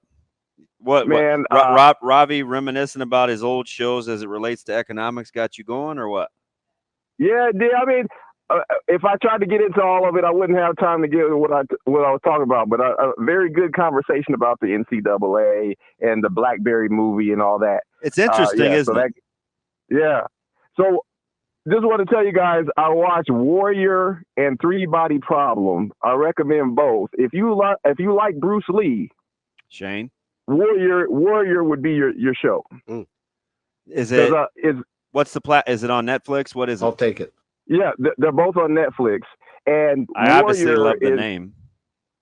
Warrior is produced by Shannon Lee, Bruce Lee's daughter. And it's not about Bruce Lee, but it's based on things that he wrote. And it's actually like a Bruce Lee series, but with way better storylines. Because I got to be honest, original Bruce Lee's movies were kind of trash story-wise. Okay, so I started to watch this. All right, this is the one where the guy came from off the boat, and they're kind of valuing what he is, and he gets into the fight with the white guy that's treating him bad right as he gets off the boat. Right. Okay, so I stopped watching that this is probably about 4:30 in the day. I stopped watching it, number one, because Zoe was obviously around, but it's fairly adult, right? If you know what I mean. Like, there were some some scenes where I was like, wait, is this a broth? Like, that's not what I said. It wasn't going early on the way that I thought the movie was going to go. Is it like that throughout? Oh yeah, I mean, a disclaimer, not for kids, but you know that's what I and I know it's like not for kids. It was even because I got the sense because it starts out with him asking if they know where some lady is. I assume that's his long lost love. Well, I can't give it away, but there's a big plot line there. Okay. But yeah, again, not for kids. But if you like, but it's very sounded like dramatic. A movie. It looked like a movie that I needed to be watching at night, not in the daytime. Right. Okay. And then Three Body Problem is about the brightest minds in the world, and all of a sudden they all start dying, and people are trying to find out why they're dying. Mm-hmm. And I know that's very vague, but I don't want to give that away either. But I recommend both if you like thought-provoking or weird stuff like I do. So. There we go. Hey, did you pop into graduation at all Sunday? No, I went to some party. I took the kids to some graduation parties, but I had to work part of that time too. Another reason why everybody's broke: graduation parties. Oh yeah, you got to bring the gifts. Yeah, 100%. Well, after tomorrow, I'll be pretty happy, so I can be done with this chapter for at least 4 more years. 4 more years. All right, buddy. I appreciate it, Ramon. All right, you guys. Thanks. I started that Warriors look. It does. It's heavy though. Yeah. Oh yeah. Yeah. Yeah. It had some immigrant Peaky Blinder vibes to it.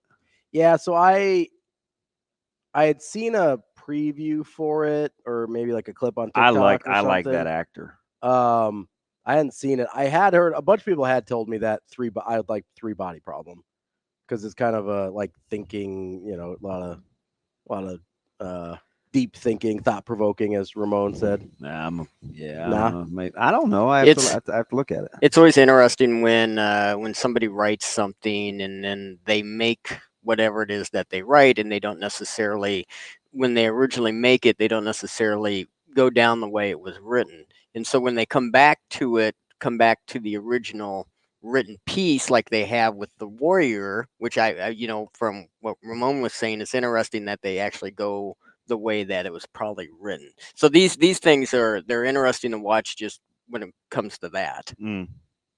Yeah, so when he first said Warrior, I thought he was talking about the Tom Hardy movie, the MMA movie.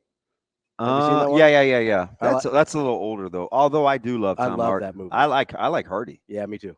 That's a really good movie though. I always bring him up in that Prohibition movie or the alcohol movie, Shane. Lawless. Yep. I love him in Shia LaBeouf.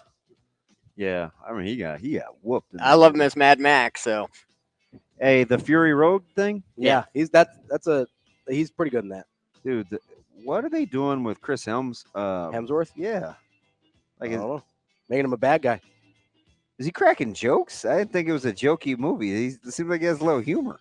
I mean, you've seen Thor, right? He's always got some jokes. Yeah, wrong dude. We have Mike. Don't you always say everybody's got jokes, Damon? Everybody's got jokes. Everybody's got jokes. Mike Sautter coming up next from Hurrdat Sports.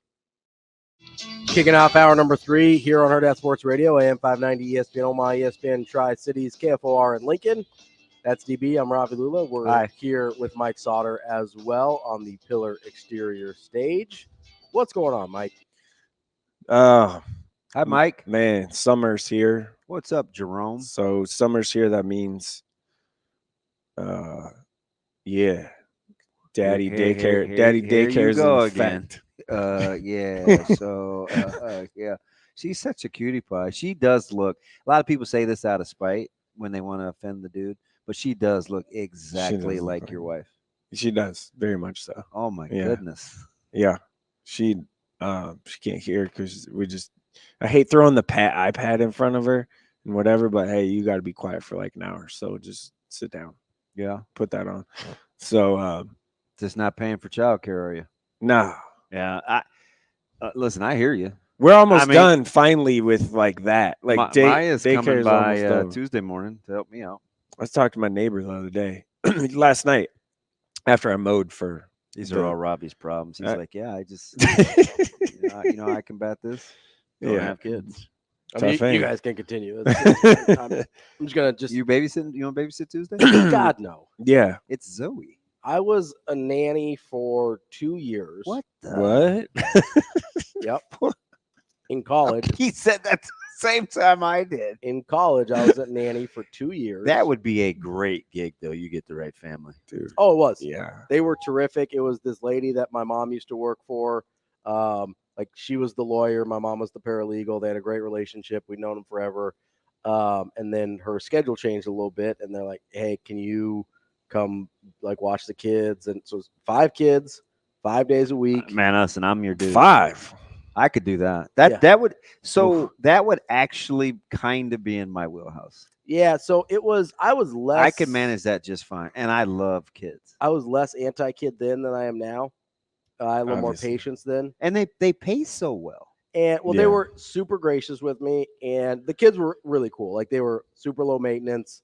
I probably wasn't like how some nannies go on like adventures and stuff, and I was just like everybody survives. That was my only goal. Like everybody, because there was 5 of them and just me. I was like, just everybody survives. That's the goal. My sister-in-law used to nanny for Trev. Really? Yeah, it's a great job. We never had any hospital incidents. Nobody ever ran away. Never lost anybody. We had blood once. Somebody like scraped their knee one time. Yeah. In 2 years, I was like, that's an absolute W. Yeah, that's a win. I'm to the point now where like you fall off your bike, you scrape your knee, you'd be all right. It's good. Get back on that thing. You know what I should do if I really want to establish some residual income? I should make training wheels on a bike that stay even. Why is that so hard? And how'd you know what I was going to say? Because I've had that problem. Oh, that guy wants why is that so hard to make training wheels that like are aligned? You got a socket set, right? Did you need to borrow? Oh, that's the one that has the octagon openings. It looks like an octagon. Yeah, you crank it. Then you crank it, it makes a noise. You go all Soldier Boy on it, crank it. Get the socket set out, and it'll tighten it up real good. Okay, that's what. Yeah, she went out riding with her aunt the other day, and I heard it did not go well. Yeah, because it probably They kept did moving. beat the storm though. It kept shifting on it. I would say get the sockets and make sure the little notches are lined up they have to be lined up. Did you pull the wheels off yet? Pull what? The training training wheels? Yeah, she can. She's done. And then younger one we're not there yet, but she has training wheels. All right. Well, Layton's buzzing. Like she just goes. See you later. Yeah. Yeah. She's like, "Can I ride my bike to school?" I'm like, no. Does she lock it up and stuff? I'm like, you don't even have a bike lock. She's like, it'll be fine. I go, no. And you ain't riding up the hill, down the hill, around. Nope, not without me. So what's next besides camp? Well, just everything. Recruiting appears to be picking up. Yeah. Yeah. So we have what does it start? Locker room camp starts next week for man, that thing kind of fell off, didn't it? Locker room camp? Yeah. So Gas Can sent me some pictures yesterday or day before. He said he was going through old files.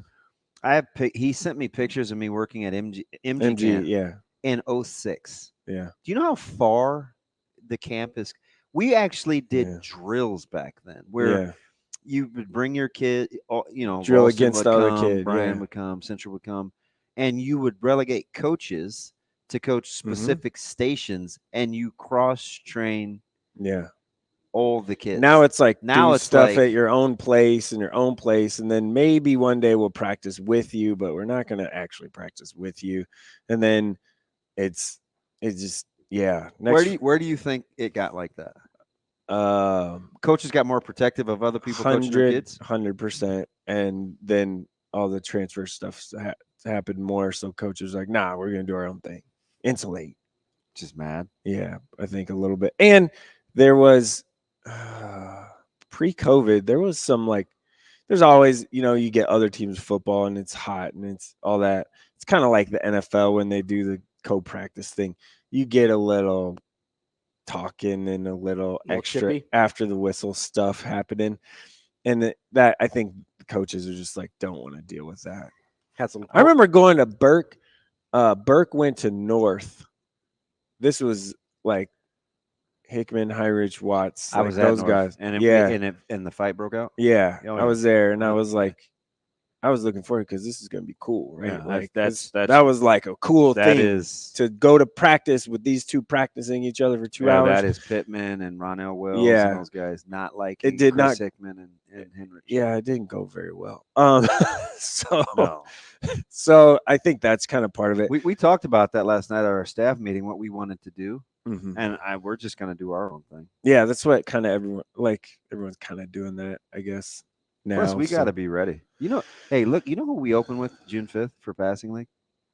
Yeah. I almost. I know the person that makes the schedule too, and it's on purpose. I almost. I know it's on purpose. If I didn't love Ravi, I would be there. If nothing else. Oh, you're not gonna be there? I'm gonna be there. Hey, if you gave us like the 10 o'clock slot. Yeah, I'm definitely gonna be there. Just to control the chaos. Right. There's gonna be a lot of just talk. We open with notes out. Yeah, passing. It's 7-on-7, right? It's not like it's whatever. No, there will be people in the stands watching. Did you Parents. not watch 7-on-7 again with them again? Yeah, I did. Louis Central. Yeah, was it at Louis Central? Yeah, 2 years ago. No, when they beat us in overtime. Where was that? Where was last year? Here, it was at Miller South. Yeah. This year it's gonna be at Papio South. June 20 and 21 coming up. I got to get that schedule. I got right down the road here. We got to get that got going. A cool setup, man. Yes, it's great. It's perfect for it. So we got to get that rolling. How many fields? Just one. Okay. We're 20 teams this year, so that'll help. But. All right, now Sean may be messing with me. I'm going to ask you guys this question. You may not know Ravi, but just tell me if does this sound plausible. And he's the type. He's sarcastic too. He said, "I thought they were supposed to be uneven to help kids start to learn to balance while they're on the bike." Is that true with training wheels, or is he messing with me? I don't know. I was just thinking that actually makes sense. Yeah, I was just thinking, oh, is that why it kind of shifts? Yeah, that's why it shifts, but they shift like back and forth. I don't know. And that is not good. All right, so back to recruiting, Sean. Squirrel. Yeah, I just hit a Doug moment. What's going on with recruiting besides it? Do you feel like it's well? Let picking me up tell you, the locally? softball transfer portal is a thing right now. Dude, what's Holy going on in crap. football again? Yeah. Did we miss the date? Yeah, I don't know. People are going to look at rosters this year and be like, WTH. Yeah, Not if you move. You can move whenever, right? yes. That's true. Yeah. So if you move, transfer deadline doesn't matter. No, I'm talking about the like college softball is what I was talking about. So just with Ruby Malin leaving, but anyway, she's so good. Yeah, she's good. She'll be fine. Anyway, no, Just you over can't. Washington. Yeah, there was something with the coaching changes on the staff, and I think people weren't happy about it. They had like 6 players leave yesterday. Oh. So, yeah.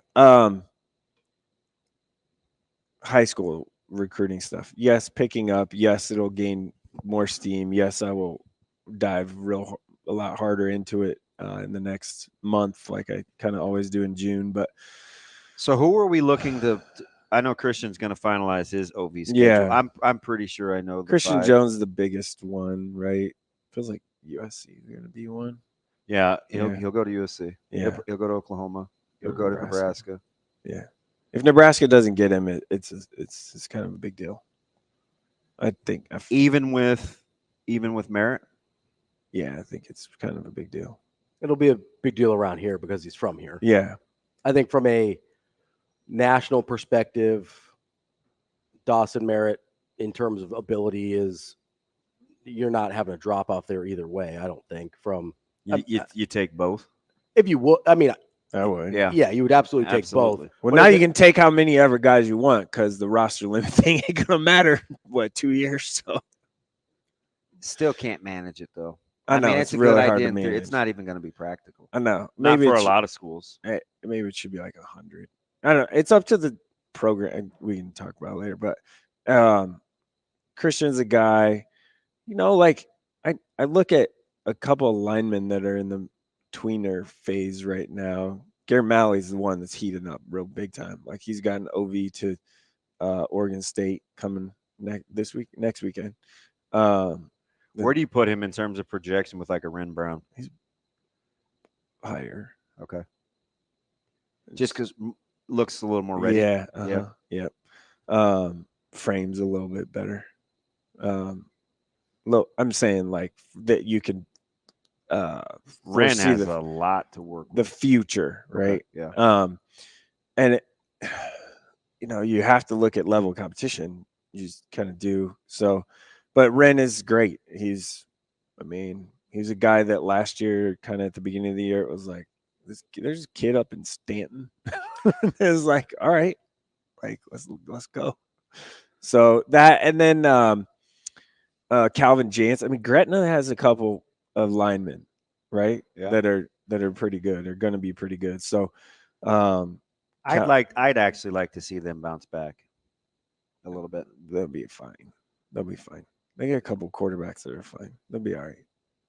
I think they'll be fine. Do you guys, if you're a high schooler, Ravi, mm-hmm. are you going where you can be with other people, or are you going with somebody that can, like, how are you looking at picking a high school? Well, it depends on what mindset I'm in, right? So right now, I'd be like, hey, I'm going to go to the place, thinking about it as a 36-year-old, be like, hey, I would want to go to the place where they give me the best opportunity to achieve the goals I have out in front of me, whether that's going to Division I, whatever that is, right? Whether it's just getting playing time, whatever my goals are, I would identify that place and go there. If you're a coach. As a 15-year-old, I'd probably want to go play with my friends. That's okay. As a parent, I would be looking at like the development for the future and winning and culture. Because you can reach a point of diminishing returns, right? Like you can have a guy. I mean, you can have too many guys where you're not going to get what you want. No. Right. Yeah. So, I mean, if it's about winning, okay. Sure. Right? Because that's got to be a thing. Because coaches have to think about that too. Mm-hmm. Too many guys. Well, you have to have the right kind of kids. I mean, that's true too. Yeah, you just do that are willing to be unselfish because something's gonna give. Yeah, if nobody's willing to sacrifice one of those situations, it gets ugly in a hurry. So as a 15-year-old, you're a friends guy? I think I would have been. That's full disclosure. That's why I didn't transfer anywhere to go play baseball, because like Miller North was like basically everybody on that team was a Division I guy. I'm not a Division I guy. I could have played baseball a lot of other places in high school. Didn't want to leave my friends. Man, I left mine. I was the only one that went to Northwest. I didn't go to North, Central, or Burke. Yeah, I wanted to play baseball. Like that's why I went. I did too, but it wasn't anything more fancy than that. I did too, but I didn't want it more than I wanted to be with my friends. Yeah. Okay. I mean that makes sense. I didn't because you know who has a really good freshman class coming in is Prep. Yeah. Well, they had a good freshman classes last year in other sports like wrestling and like basketball is good. I mean, they had some good. They had a really good freshman class in football last year. At first glance, like they've got 5 of our guys that I coached for the last 3 years. Yeah, and they're good. Yeah. Now like upside will be interesting, but like ready made, and it's a friend thing. Yeah, people like playing with people they know. People like being around there's a comfort to it, right? Like especially if you're going in a strange situation, and you don't know anything else, and especially when you're young and maybe you don't have the self-confidence to navigate things like that. What's the thing? I mean, I remember it. I still remember how it felt when I was in high school, and you know your schedule would change from either semester to year, and you didn't have any classes with people that you knew, or you didn't have a lunch period with people you knew, and so you're sitting by yourself, and you're like, okay, so that's every day. Like, yeah, I didn't want anything to do with that.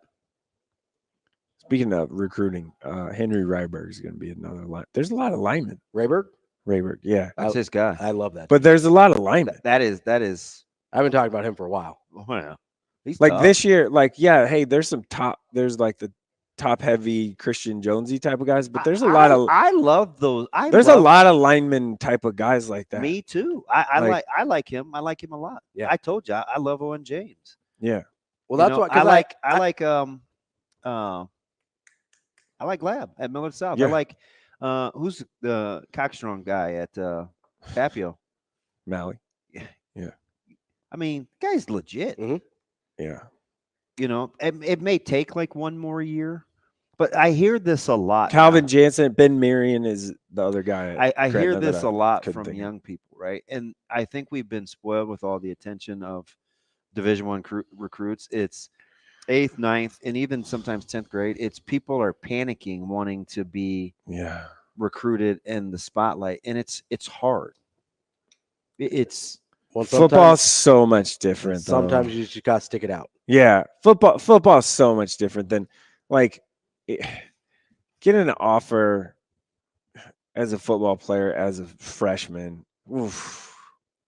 Like unless you're just Hercules. Yeah, it's pretty unusual. Like it's real hard, and parents want it, and you know people were pushing all for it, and you have handler people that it's usually summer after sophomore year. Yeah, like after your sophomore year, that's when you're probably starting to get a little run. Yeah, and then going into this time of year, this spring between junior and senior years, when football, that's when you're starting. But it's kind of a tough, it's tough with football because that's kind of a finite window, right? Where you're like by summer after sophomore year, you're sort of starting to be physically developed enough to have an idea of what you're going to be. But then if you don't have offers by the time you're going into your senior year, you feel like it's not happening. Right. Like that's a tough spot to be in. That's not. Yeah, I don't know. I'm sure you feel like it's I'm sure you're probably right, because I mean, I'm just looking at this last class. Like Teddy was fairly late getting offered, and he's going to Notre Dame. Davon Hall was offered as a freshman. And he almost had no offers. Right. By the time it was done. So, but that's the one. It can be different. It can, yeah. Davon was the one I thought of as a freshman. Like that was really early, right, for him, and that. I do think there was time during his high school career it hurt him bad. I'm with you. Like where it was you do have the pressure and you do have to be able to manage it. Yeah, like that. It kind of got to him a little bit. Who had the explosive junior year, like Mav Noonan? Like Mav Noonan had a great. He had the big junior year. Yeah. Mm-hmm. So I've seen it go both ways. You want to take this call real quick? Yeah, let's get to especially since he hasn't been calling in much lately. Michigan Lance. Oh, what's going on, buddy? Hey, good morning, fellas. How you doing? What's up, buddy? Hey, what's up, man? Here you guys talking about some deciding schools and things. You're talking about athletics, right? Like yeah. Going with friends and not friends and things of that nature. Well, I don't know, but DB, you were a little bit more. You let Caleb decide where he wanted to go, right? But you talking about high school? Reign? Yeah. For the most part, like it had to work. I mean, we had to make it. We had to be capable to get him there. But yeah, he got the pick. So you talking about logistics? You talking about? Oh, okay. Transportation. Yeah. And I hear Ravi saying you stayed at Miller North, or was it Miller North you stayed at because of your friends? Yeah. Yeah. Okay. I basically left all mine. Right. Yeah, I heard you. Yeah, I heard you on that one. Yeah, my first year, I had to go to Northwest because where I lived, I wanted to go to North. It's funny because I wanted to go to North because of my friends out of 8th grade. And so I was going to have to transfer in there. But by the time my freshman year came along, and I always wanted to play college sports, and I was looking at kids out of Omaha who were being recruited, and the top two guys were Damian Morrow and Amon Green. And I was like, I'm looking at other high schools. I'm looking at North. I'm like, hold on a second. I think I'm heading over to Central. Like, I'm trying to go play college football. Yeah, people forget Amon started at North. Mm-hmm. Right. And so his senior year was my freshman year.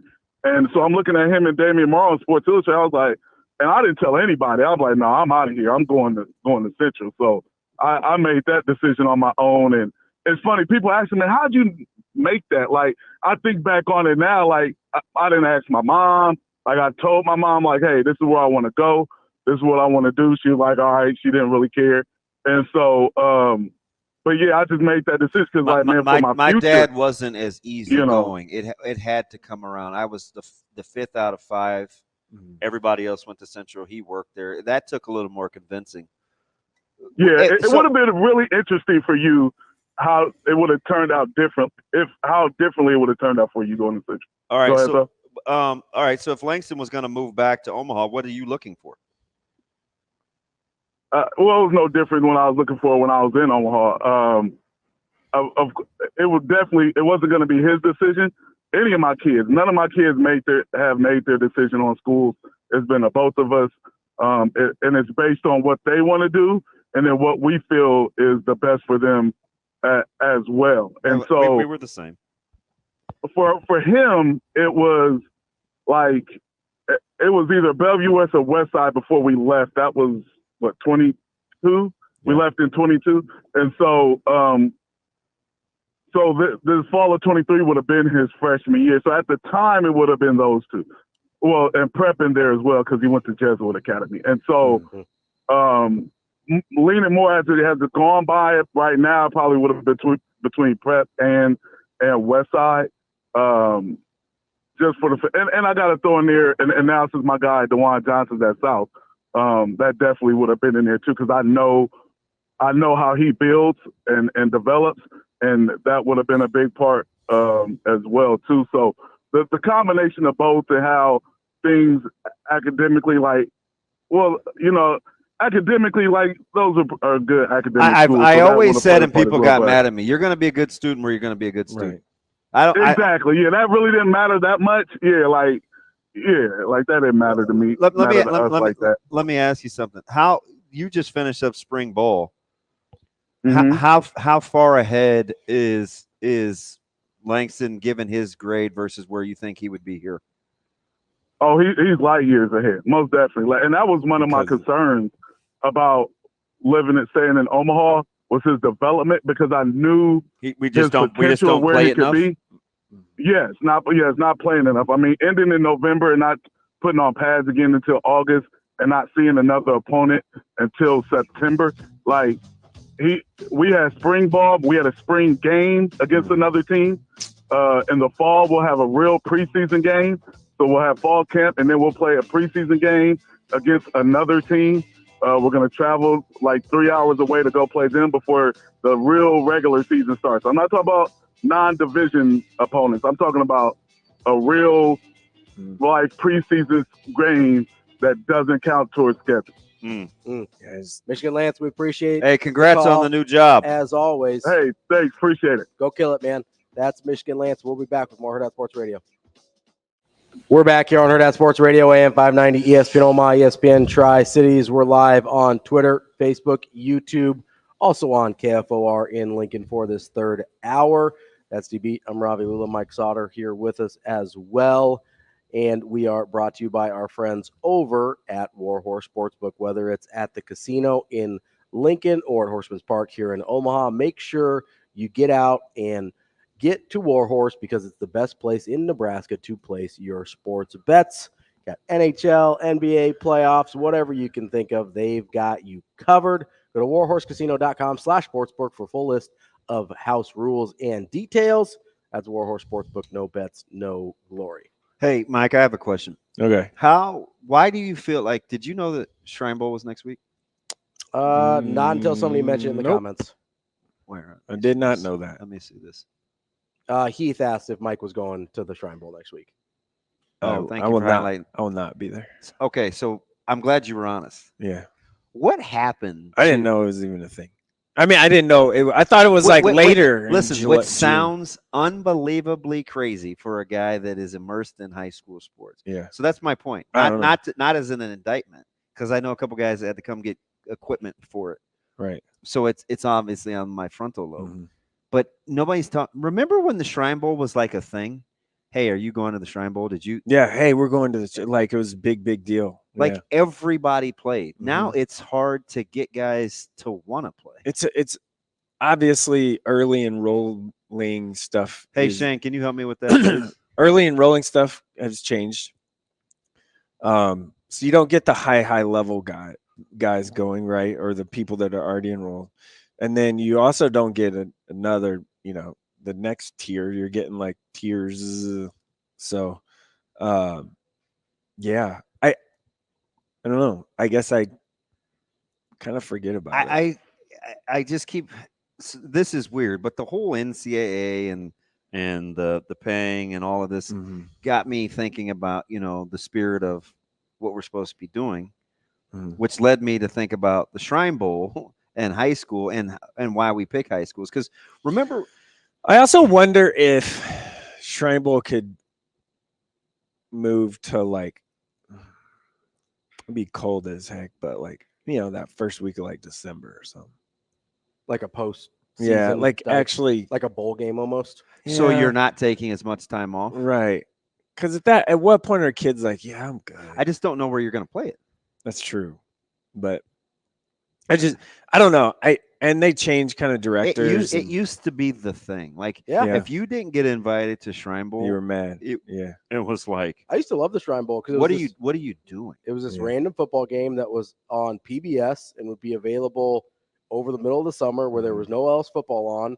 And it's the same reason I used to watch NFL Europe.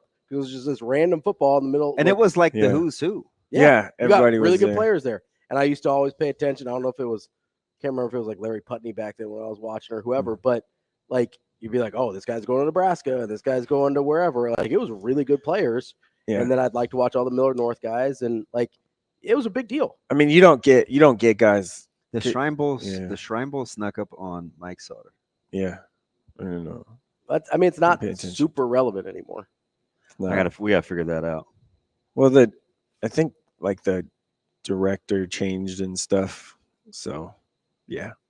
I mean, what's has something to do with it? I don't know. What is the feasibility? Or they're kind of maybe backing pushed off it out of around the metro area stuff. It feels like it's kind of more of because I actually thought the Lincoln the Kearney thing was a good thing. Mm-hmm.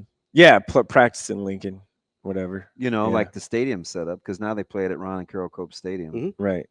No, yeah, playing it there is good. It's great. Because I think it's a fantastic. I went out there for it a few years ago, and it's great to have it there. It's perfect size. It's awesome. That was when they practice it. And I remember, obviously, when Nebraska Public Media had the broadcast, I did those broadcasts every year. Mm-hmm. So I always look forward to it. Mm-hmm. Just because I got a chance to see guys play. But now I just wonder. Yeah, I don't know that it. Sorry, I thought you were continuing. I don't know that.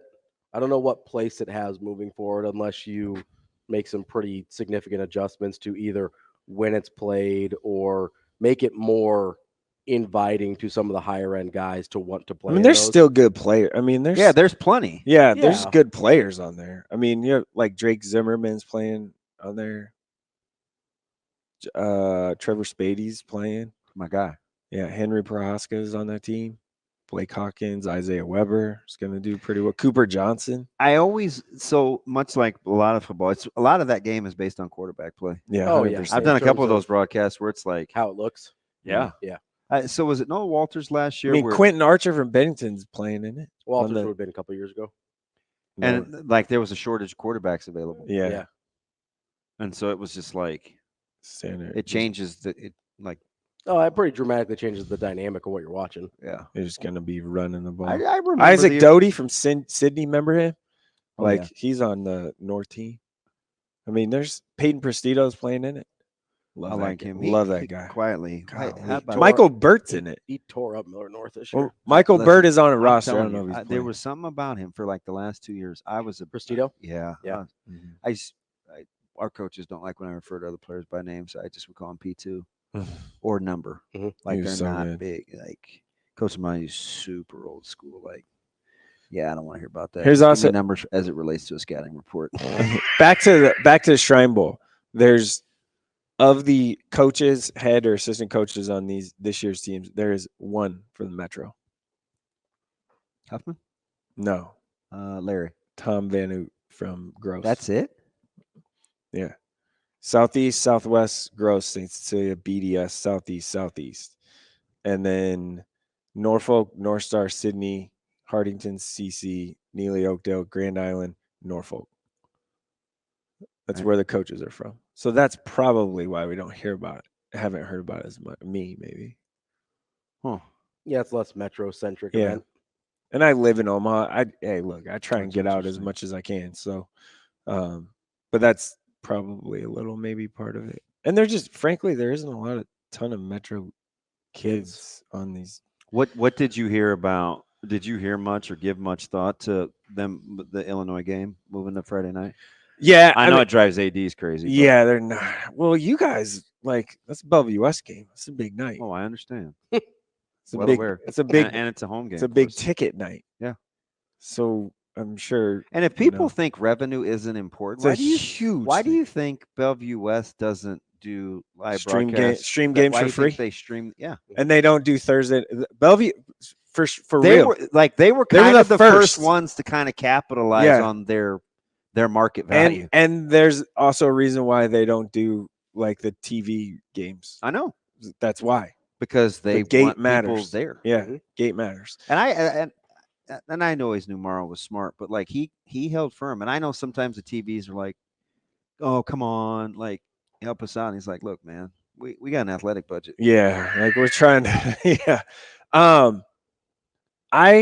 I'm telling you though, and I know his deal is the first. Petito was the first one to turn me on to that.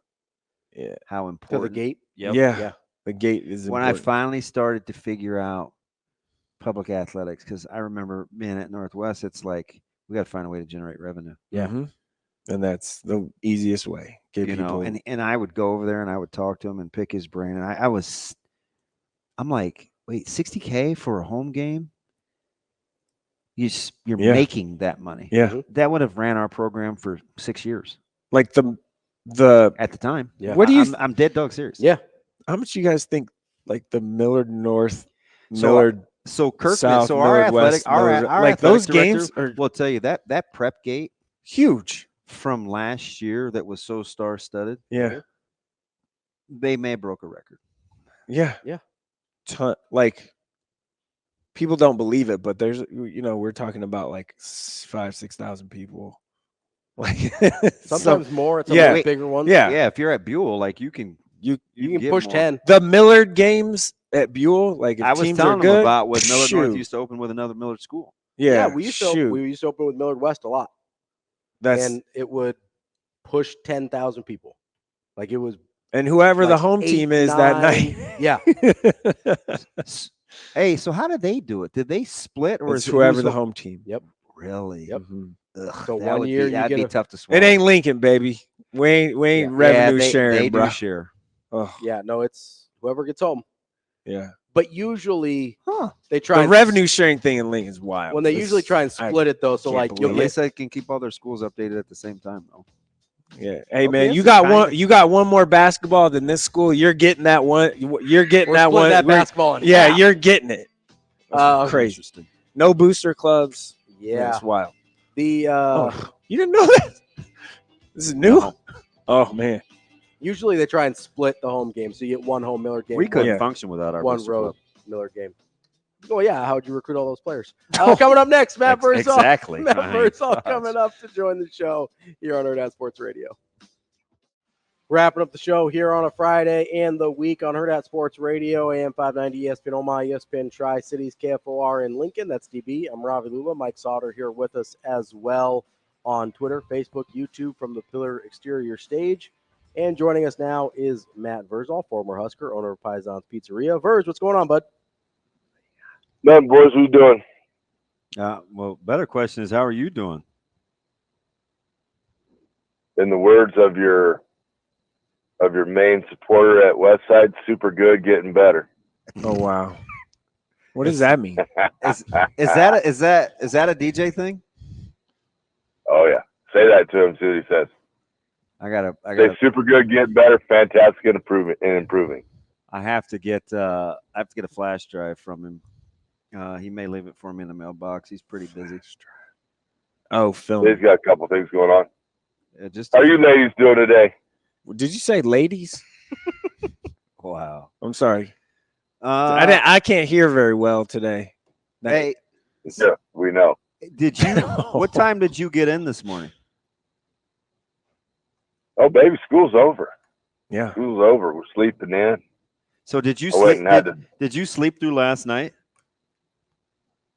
No, I was up till about 2:33. Oh, got back up at 7. So right when it started, huh? I just watch them. Yeah.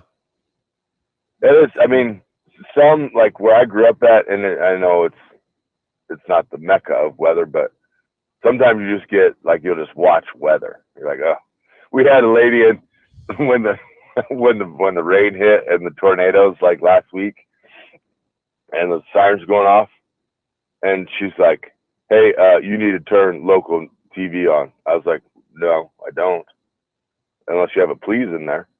And I was like, why? And she goes, the sirens are going off. I was like, oh, baby girl. I was like, you're safe. I'm like, don't worry about it. I was like, I got you. Well, she let you call her. She let you call her baby girl. She did. She did. And her husband kind of looked at me. He goes, oh, you're going there. I was like, oh yeah. I was like, we'll calm. Everybody's calm. Everything's good. Must be your stunning and charm. He goes, oh, dog. He goes, good luck.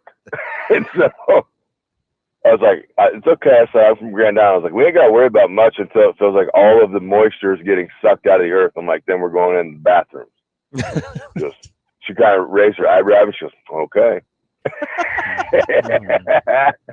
And we sat there and we just watched it. Nothing happened, but she was like, I guess I trust you. You do have some ridiculously clean bathrooms, but they're not very big. So I don't know about that whole bathroom thing. That's where you go when the tornado comes. Yeah, I am glad I finally figured out the fact those lights come on automatically. That's fun. In the bathroom? Yeah. I spent a little time looking for light switches once. That was long. Just lost in there on your phone. Long time ago. It's a long. Hey, man, no loitering in the bathroom. You get in, you get your business handled, you get out. And don't bring your Stanley Cup in either. Hey, he got on. Who did he get on? Some lady last time I was there. He was like, ma'am, sign on the door. Can you take your cup to the car? And she looked at him like, Did not what? Said that. I said, ma'am, if you read the sign, and it literally is right in front of your. I had to change it to a stop sign. I put a stop sign on it. Hey, can I? So we're talking about business models and stuff on the heels of the NCAA, and we'll get to that in a sec. How do you weigh the risk reward of just being principled?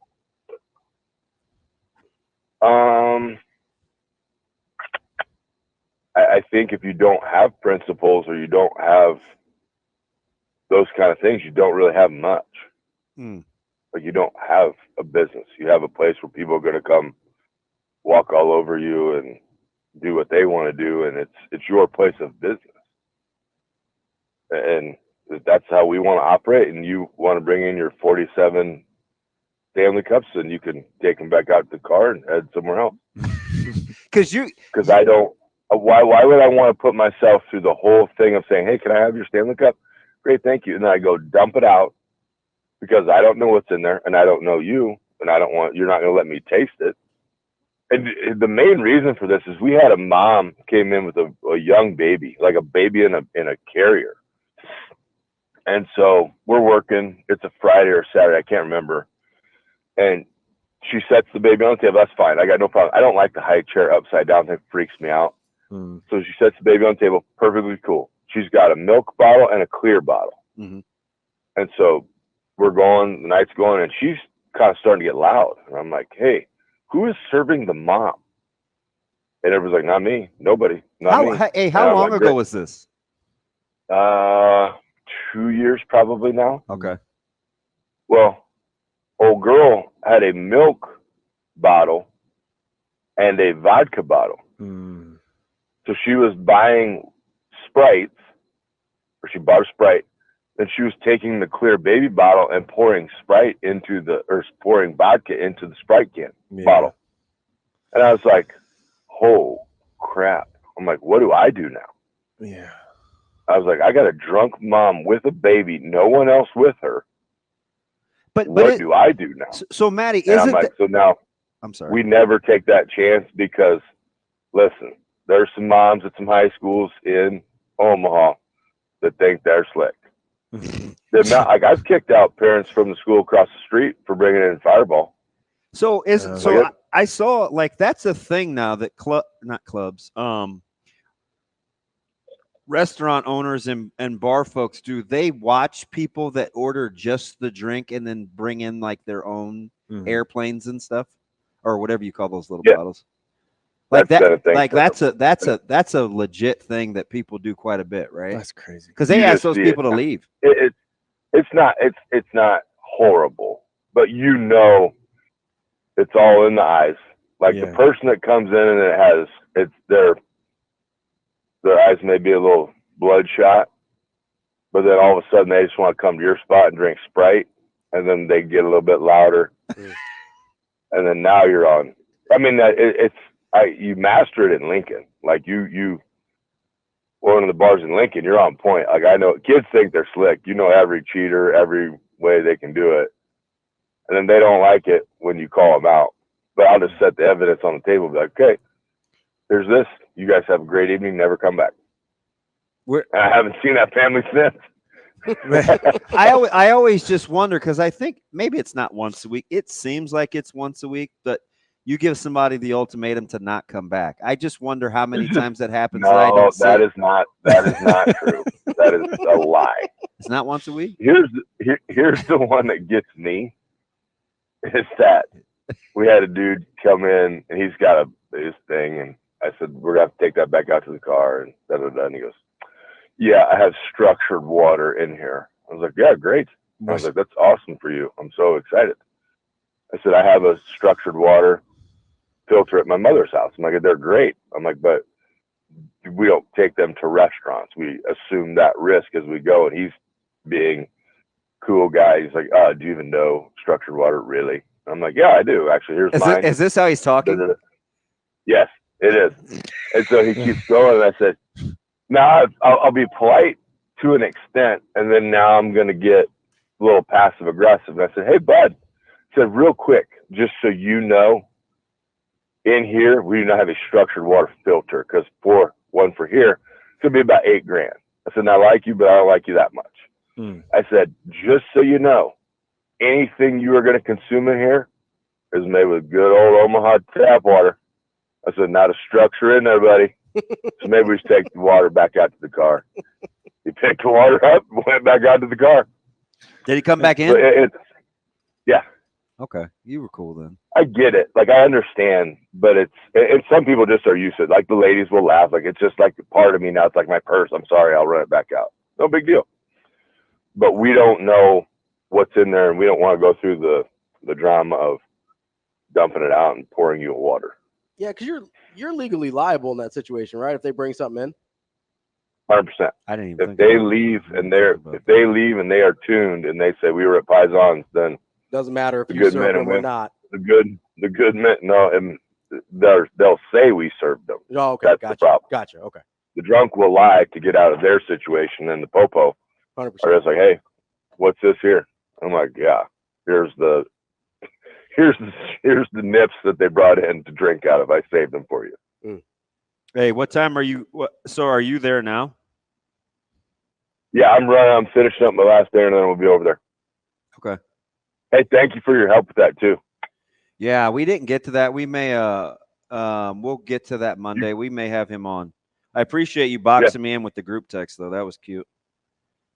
Well, so I know you very well. I would have got to Adam though. I like it. For those listening, Damon and I had something come up where we're going to be helpful to some people, and yes, I know Damon well enough. If I send him a message from me, that's going to get answered. Yeah, he won't think it. Yeah, he's going to pick that one up in September and be like, "Oh yeah, got back to you on this." It's not the third party involved in this. The third party involved in this. I just put Damon, the third party, in a group text, and I was like, "Yeah, now you got to respond now, big boy." Yeah, that was cute, man. I appreciate it. I texted him on. I called him on my way to the staff meeting though. We got it. I got the whole thing over to Nebraska. Yeah, baby. I texted Damon on Wednesday. Yep. All right, buddy. See you shortly. When did he get back to you, Mikey?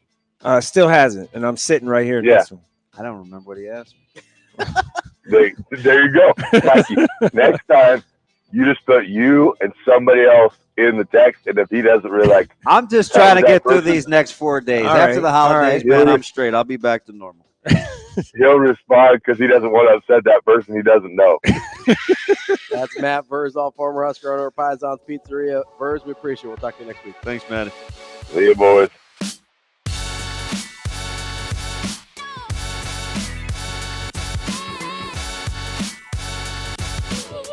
Yeah.